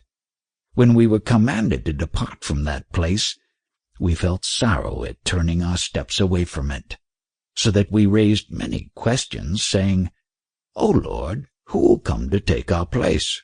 Wilt thou barter the glory of our praises and homage for the vain babble of men? The commands of God then diffused joy upon us. He said, Why are ye saying at such length? What ye give tongue to so foolishly is as the words of spoiled children to their father. I knew of myself what he thought, but I desired that he should speak it. As this boasting of yours is very improper, so shall my mercy be shown to prevail over my wrath. O angels, in order to show forth that prevailing, I inspired that pretension to cavil and doubt. If you say your say, and I forbear to punish you, the gainsayers of my mercy must hold their peace. My mercy equals that of 100 feathers and mothers. Every soul that is born is amazed thereat. Their mercy is as the foam of the sea of my mercy. It is mere foam of waves, but the sea abides ever. What more shall I say? In that earthly shell there is naught but foam of foam of foam of foam. God is that foam. God is also that pure sea, for his words are neither a temptation nor a vain boast. Plurality and partial evil, though seemingly opposed to unity, subserve good. The story is now concluded, with its ups and downs, like lovers' musings, without beginning or ending. It has no beginning, even as eternity, nor ending, for 'tis akin to world without end, or like water, each drop whereof is at once beginning and end, and also has no beginning or end. But God forbid! This story is not a vain fable. 'Tis the ready money of your state and mine, be sure. Before every Sufi who is enlightened, whatever is past is never mentioned. When his whole thoughts are absorbed in present ecstasy, no thought of consequences enters his mind. Arab, water-pot, and angels are ourselves. Whatsoever turneth from God is turned from him. No, the husband is reason, the wife lust and greed. She is vested with darkness and a gainsayer of reason. Learn now whence springs the root of this circumstance, from this that the whole has parts of divers kinds. These parts of the whole are not parts in relation to it, not in the way that rose's scent is a part of the rose. The beauty of the green shoot is part of the rose's beauty, but the turtle dove's cooing is a part of that bulbul's music. But if I engage in doubts and answers, how can I give water to thirsty souls? Yet, if you are perplexed by whole and finite parts, have patience, for patience is the key of joy.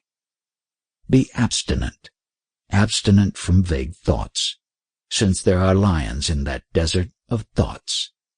Abstinence is the prince of medicines, as scratching only aggravates a scab.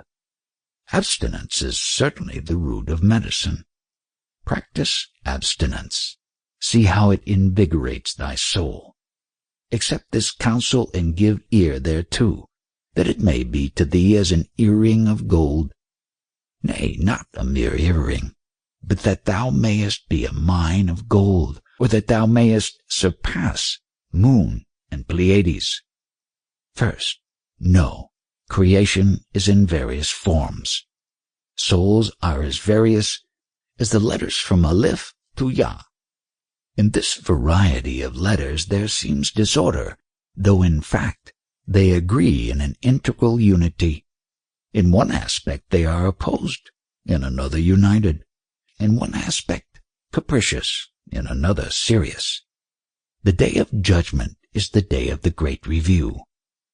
Whoso is fair and enlightened longs for that review. Whoso like a Hindu is black with sin, the day of review will sound the knell of his disgrace, since he has not a face like a sun. He desires only night, like to a veil. If his thorn puts not forth a single rosebud, the spring in disclosing him is his foe. But he, who is from head to foot a perfect rose or lily, to him spring brings rejoicing. The useless thorn desires the autumn, that autumn may associate itself with the garden, and hide the rose's beauty and the thorn's shame, that men may not see the bloom of the one and the other's shame, that common stone and pure ruby may appear all as one. True, the gardener knows the difference even in autumn, but the sight of one is better than the world's sight. That one person is himself the world, as he is the sun, and every star in heaven is a part of the sun. That one person is himself the world, and the rest are all his dependents and parasites, O man. He is the perfect world, yet he is single.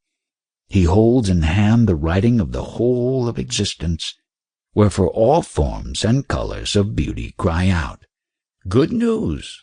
Good news! Lo, the spring is at hand. If the blossoms did not shine at bright helmets, how could the fruits display their globes? When the blossoms are shed and the fruits come to a head, when the body is destroyed and the soul lifts up its head. The fruit is the substance, the blossom only its form. Blossom the good news and the fruit the promised boon. When the blossoms fall, the fruit appears. When the former vanish, the fruit is tasted. Till bread is broken, how can it serve as food? Till the grapes are crushed, how can they yield wine? Till citrons be pounded up with drugs, how can they afford healing to the sick? Story 10. The Man Who Was Tattooed.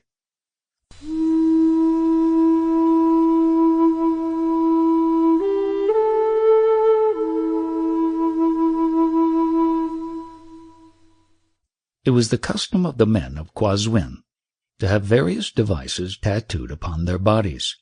A certain coward went to the artist to have such a device tattooed on his back, and desired that it might be the figure of a lion.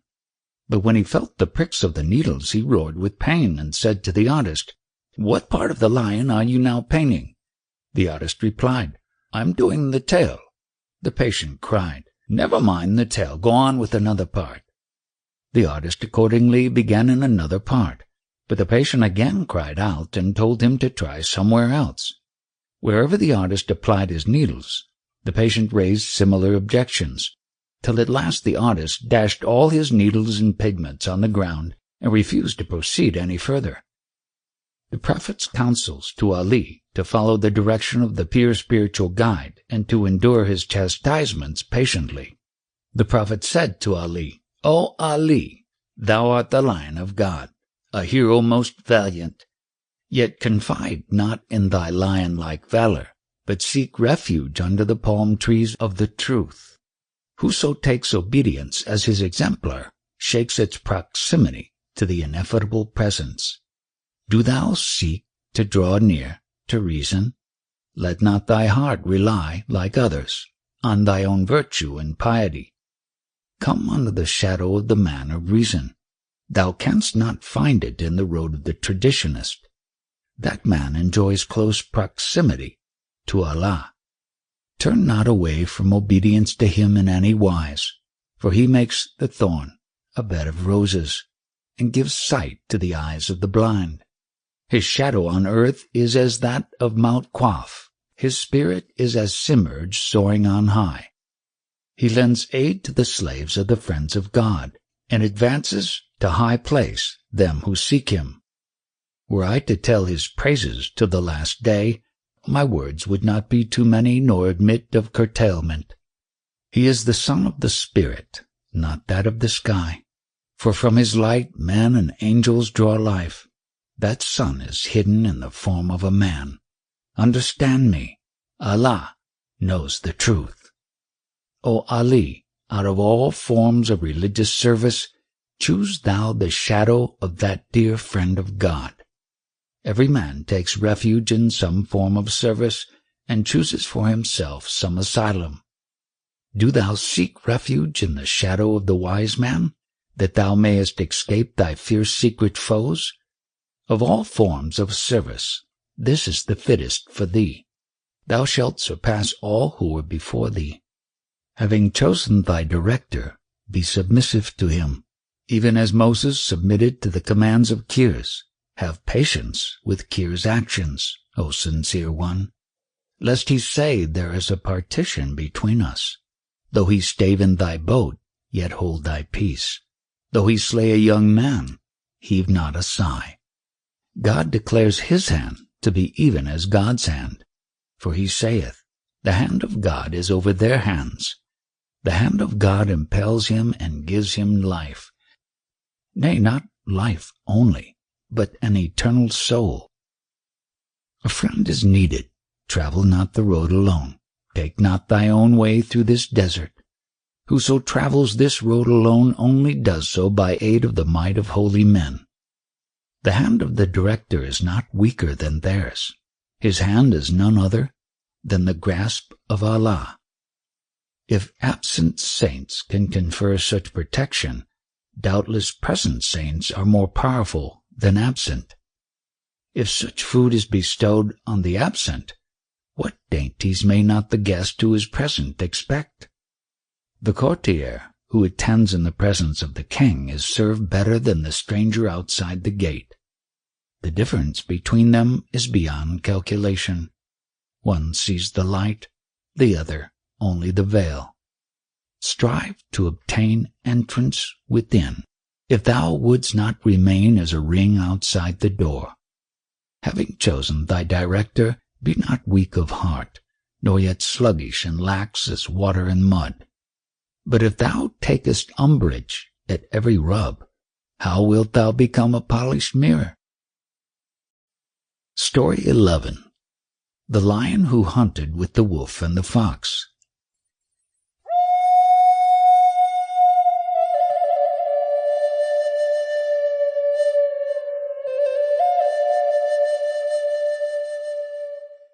A lion took a wolf and a fox with him on a hunting excursion, and succeeded in catching a wild ox, an ibex, and a hare. He then directed the wolf to divide the prey. The wolf proposed to award the ox to the lion, the ibex to himself, and the hare to the fox. The lion was enraged with the wolf because he had presumed to talk of I and thou and my share and thy share, when it all belonged of right to the lion, and he slew the wolf with one blow of his paw. Then, turning to the fox, he ordered him to make the division. The fox, rendered wary by the fate of the wolf, replied that the whole should be the portion of the lion. The lion, pleased with his self-abnegation, gave it all up to him, saying, Thou art no longer a fox, but myself. Till man destroys self, he is no true friend of God. Once a man came and knocked at the door of his friend. His friend said, Who art thou, O faithful one? He said, 'Tis I. He answered, There is no admittance. There is no room for the raw at my well-cooked feast. Naught but fire of separation and absence can cook the raw one and free him from hypocrisy. Since thyself has not yet left thee, thou must be burned in fiery flames. The poor man went away, and for 1 whole year journeyed burning with grief for his friend's absence. His heart burned till it was cooked. Then he went again and drew near to the house of his friend. He knocked at the door in fear and trepidation, lest some careless word might fall from his lips. His friend shouted, Who is that at the door? He answered, 'Tis thou who art at the door, O beloved.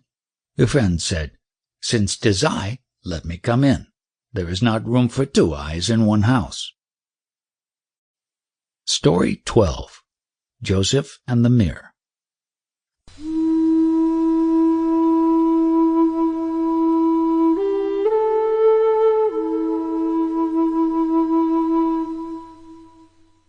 In An old friend came to pay his respects to Joseph, and after some remarks upon the bad behavior of his brethren, Joseph asked him what present he had brought to show his respect. The friend replied that he had long considered what gift would be most suitable to offer, and at last had fixed upon a mirror, which he accordingly produced from his pocket and presented to Joseph, at the same time begging him to admire his own beauteous face in it. Defect and not being, the mirror wherein absolute perfect being is reflected, he drew forth a mirror from his side. A mirror is what beauty busies itself with, since not being is the mirror of being. If you are wise, choose not being, self-abnegation. Being may be displayed in that not being. Wealthy men show their liberality on the poor. He who is hungered is the clear mirror of bread. The tinder is the mirror of the flint and steel. Not being and defect, wherever they occur, are the mirrors of the beauty of all beings, because not being is a clear filtered essence, wherein all these beings are infused. When a garment is made by a good tailor, 'tis an evidence of the tailor's art. Logs of wood would not be duly shaped, did not the carpenter plan outline and detail. The leech skilled in setting bones goes where lies the patient with the broken leg. If there were no sick and infirm, how could the excellence of the leech's art be seen? If vile base copper were not mingled, how could the alchemist show his skill? Defects are the mirrors of the attributes of beauty. The base is the mirror of the high and glorious one, because one contrary shows forth its contrary, as honey's sweetness is shown by vinegar's sourness. Whoso recognizes and confesses his own defects is hastening in the way that leads to perfection, but he advances not towards the Almighty who fancies himself to be perfect. No sickness worse than fancying thyself perfect can infect thy soul, O arrogant, misguided one. Shed many tears of blood from eyes and heart, that this self-satisfaction may be driven out. The fault of Iblis lay in saying, I am better than he, and this same weakness lurks in the soul of all creatures. Story 13. The Prophet's Scribe.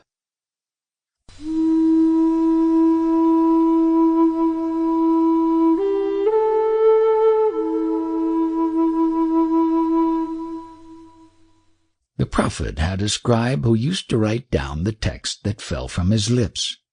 At last, this scribe became so conceited that he imagined all this heavenly wisdom proceeded from his own wit, and not from the prophet. Puffed up with self-importance, he fancied himself inspired, and his heart was hardened against his master, and he became a renegade, like the fallen angels of Harat and Marat.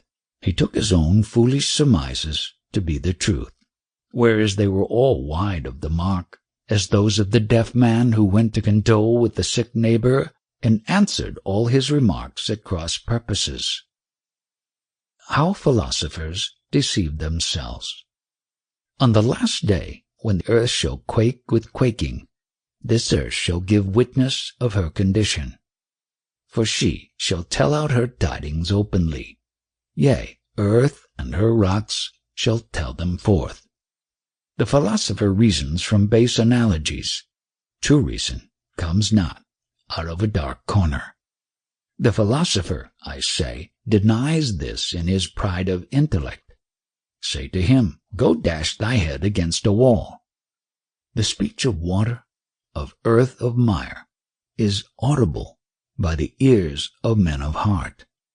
Though philosopher, who denies divine providence, is a stranger to the perceptions of saints. He says that the flashes of men's morbid imaginations instill many vain fancies into men's minds. But on the contrary, 'tis his perverseness and want of faith which implant in himself this vain fancy of negation.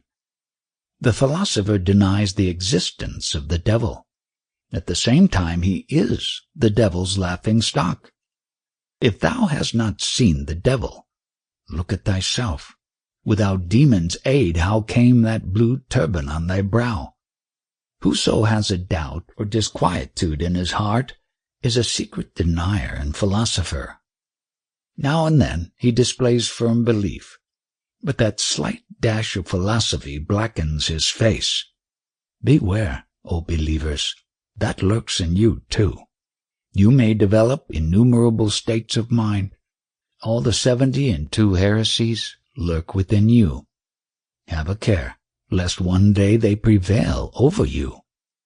He in whose breast the leaf of true faith is grown must tremble as a leaf from fear of such a catastrophe. Thou makest a mock of Iblis and the devil, because thou art a fine man in thy own sight.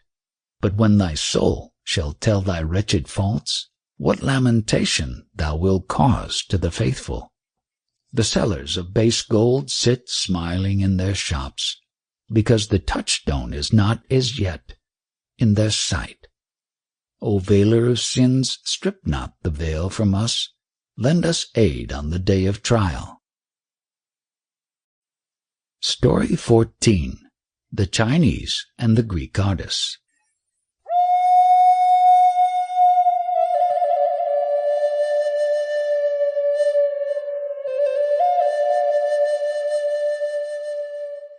The Chinese and the Greeks disputed before the Sultan which of them were the better painters, and in order to settle the dispute, the Sultan allotted to each a house to be painted by them. The Chinese procured all kinds of paints and colored their house in the most elaborate way.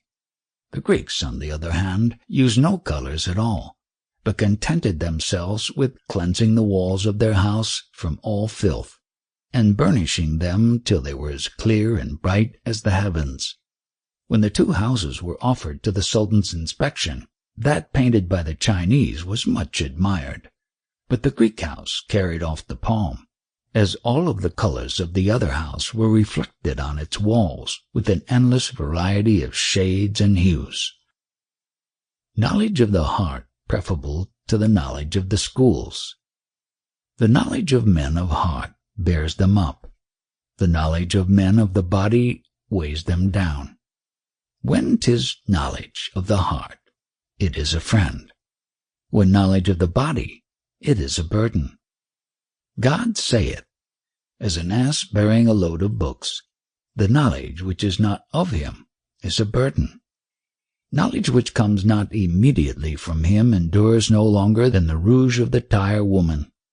Nevertheless, if you bear this burden in a right spirit, 'twill be removed, and you will obtain joy. See you bear not that burden out of vainglory, then you will behold a store of true knowledge within. When you mount the steed of this true knowledge, straightway the burden will fall from your back. If you drink not his cup, how will you escape lust? You who seek no more of him than to name his name, what do his name and fame suggest? The idea of him, and the idea of him guides you to union with him. Know you a guide without something to which it guides? Were there no roads, there would be no ghouls. Know you a name without a thing answering to it? Have you ever plucked a rose, gull, from Goth and Lam? You name his name. Go, seek the reality named by it. Look for the moon in heaven, not in the water. If you desire to rise above mere names and letters, make yourself free from self at one stroke. Like a sword, be without trace of soft iron. Like a steel mirror, scour off all rust with contrition. Make yourself pure from all attributes of self, that you may see your own pure, bright essence. Yea, see in your heart the knowledge of the prophet without book, without tutor, without preceptor. The prophet saith, He is one of my people, whoso is of like temper and spirit with me. His soul beholds me by the selfsame light whereby I myself behold him, without traditions and scriptures and histories, in the font of the water of life. Learn the mystery. I was last night occurred, and this morning am become an Arab. This mystery of last night and this morning leads you into the road that brings you to God. But if you want an instance of this secret knowledge, hear the story of the Greeks and the Chinese. Story 15. Counsels of Reserve given by the Prophet.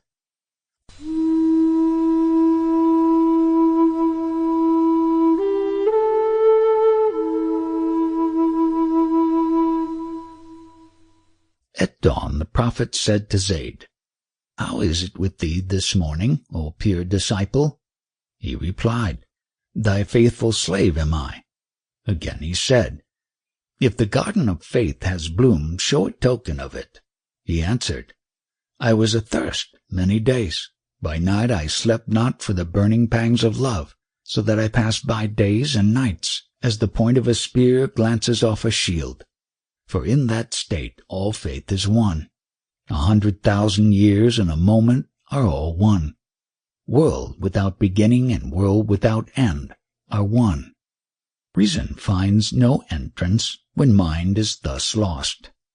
The Prophet again urged Zayd to deliver to him a present from that celestial region, as a token that he had really been there in the spirit. Zayd answered that he had seen the 8 heavens and the 7 hells, and the destinies of all men, whether bound to heaven or hell.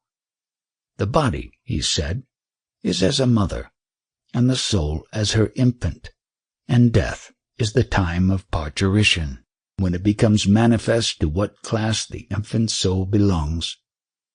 As on the day of judgment it will be manifest to all men whether a soul belongs to the saved or to the lost, so now it was plain and manifest to him.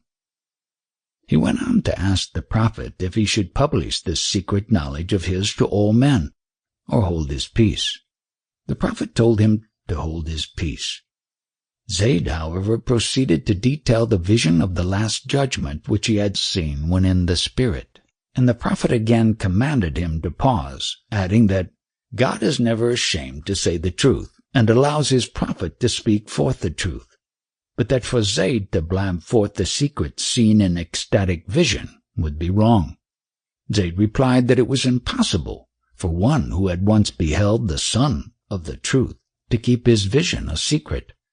But the Prophet in reply instructed him that all men are masters of their own wills, and that he must not reveal what God has determined to keep secret till the last day, in order to leave men till then under the stimulus of hope and fear, and give them the credit of believing what is not seen. More honor is given to the warder of a castle who faith fully executes his trust at a distance from the court than those courtiers who serve constantly under the king's own eye. Zayd submitted to the Prophet's injunctions, and remained self-contained in his ecstatic visions. Anecdotes of the sage Luqman, of King Solomon, and of a conflagration in the days of the Khalifa Omar complete the section. The Prophet's final counsels of reserve. The Prophet said, "My companions are as the stars, lights to them that walk aright, missiles against Satan. If every man had strength of eyesight to look straight at the light of the sun in heaven, what need were there of stars, O humble one, to one who was guided by the light of the sun? Neither moon nor planets would be needed by one who saw directly the sun of the truth. The moon declares, as also the clouds and shadows, I am a man, yet it hath been revealed to me. Like you, I was naturally dark. 'Twas the sun's revelation that gave me such light. I still am dark compared to the sun, though I am light compared to the dark souls of men. Therefore is my light weak, that you may bear it. For you are not strong enough to bear the dazzling sun. I have, as it were, mixed honey with vinegar, to succor the sickness of your hearts. When you are cured of your sickness, O invalid, then leave out the vinegar, and eat pure honey. When the heart is garnished and swept clear of lust, Therein the God of mercy sitteth on his throne. Then God rules the heart immediately, when it has gained this immediate connection with him. This subject is endless. But where is Zayd, that I may tell him again not to seek notoriety? 'Tis not wise to publish these mysteries, since the last day is approaching to reveal all things. Now, you will not find Zayd, for he is fled. He sprang from the place where the shoes were left, scattering the shoes in his hurry. If you had been Zayd, you too would have been lost, as a star is lost when the sun shines on it. For then you see no trace or sign of it, no place or track of it in the Milky Way. Our senses and our endless discourses are annihilated in the light of the knowledge of our King. Our senses and our reason within us are as waves on waves, assembled before us. When night returns, and 'tis the time of the sky's levee, the stars that were hidden come forth to their work. The people of the world lie unconscious, with veils drawn over their faces and asleep. But when the morn shall burst forth and the sun arise, every creature will raise its head from its couch. To the unconscious, God will restore consciousness.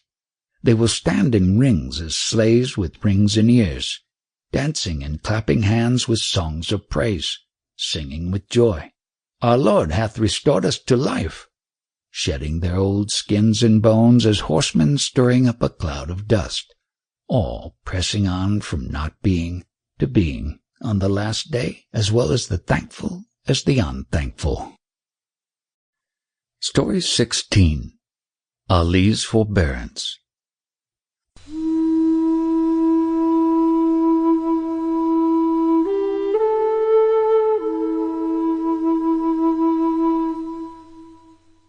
Ali, the Lion of God, was once engaged in conflict with the Magian chief, and in the midst of the struggle the Magian spat in his face.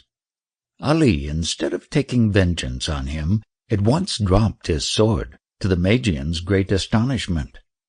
On his inquiring the reason of such forbearance, Ali informed him that the Lion of God did not destroy life for the satisfaction of his own vengeance, but simply to carry out God's will, and that whenever he saw just cause, he held his hand even in the midst of the strife, and spared the foe.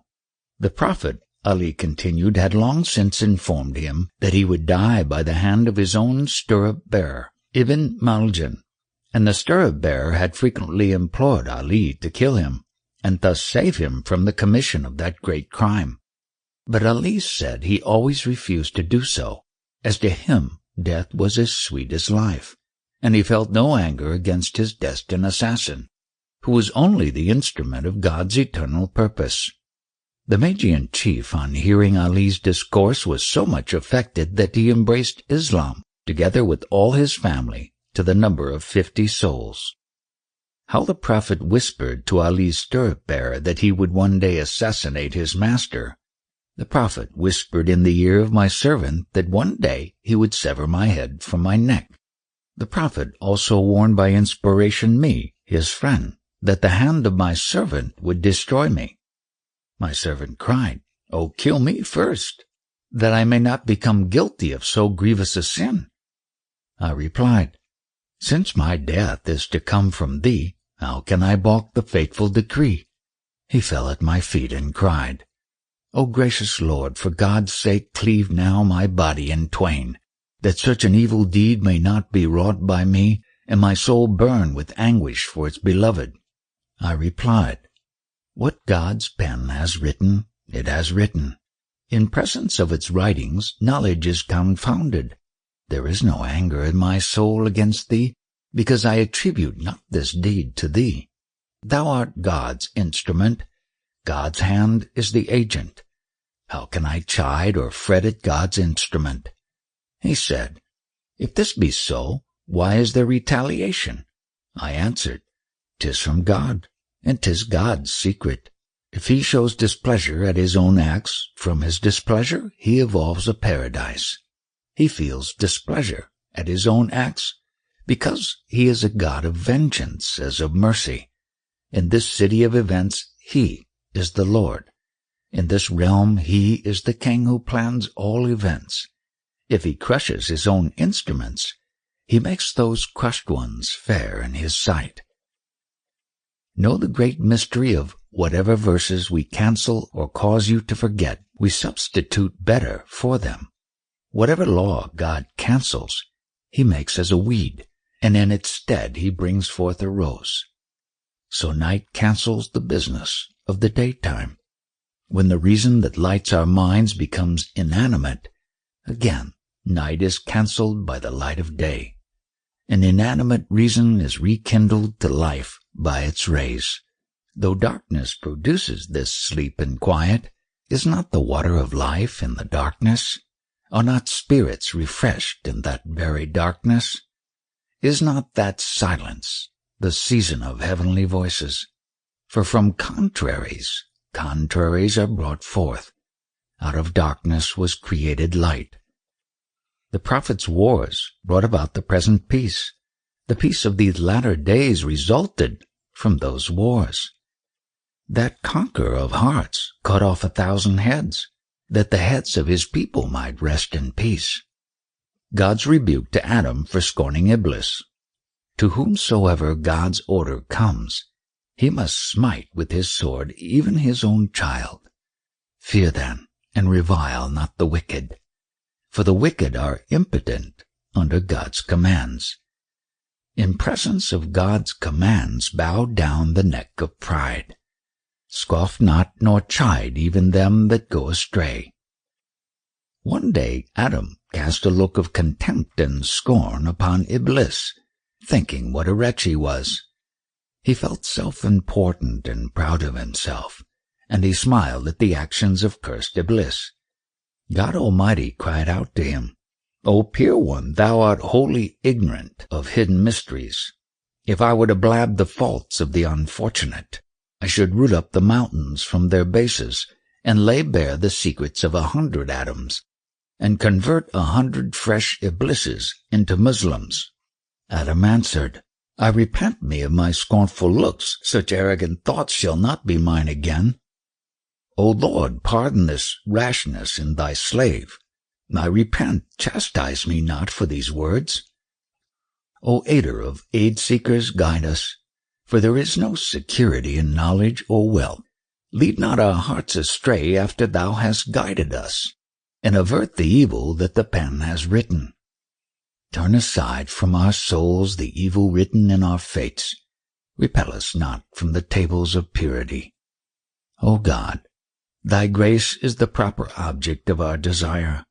To couple with others with thee is not proper. Nothing is bitterer than severance from thee. Without thy shelter there is naught but perplexity. Our worldly good robs us of our heavenly goods. Our body rends the garment of our soul. Our hands, as it were, prey on our feet. Without reliance on thee, how can we live? And if the soul escapes these great perils, it is made captive as a victim of misfortunes and fears, inasmuch as when the soul lacks union with the beloved, it abides forever blind and darkened by itself. If thou showest not the way, our life is lost. A life living without thee esteem as dead. If thou findest fault with thy slaves, verily it is right in thee, O Blessed One. If thou shouldst call sun and moon obscure, if thou shouldst call the straight cypress crooked, if thou shouldst declare the highest heaven base, or rich mines and oceans paupers, all this is the truth in relation to thy perfection. Thine is the dominion and the glory and the wealth, for thou art exempt from defect and not being. Thou givest existence to things non-existent, and again thou makest them non-existent. Epilogue to Book 1.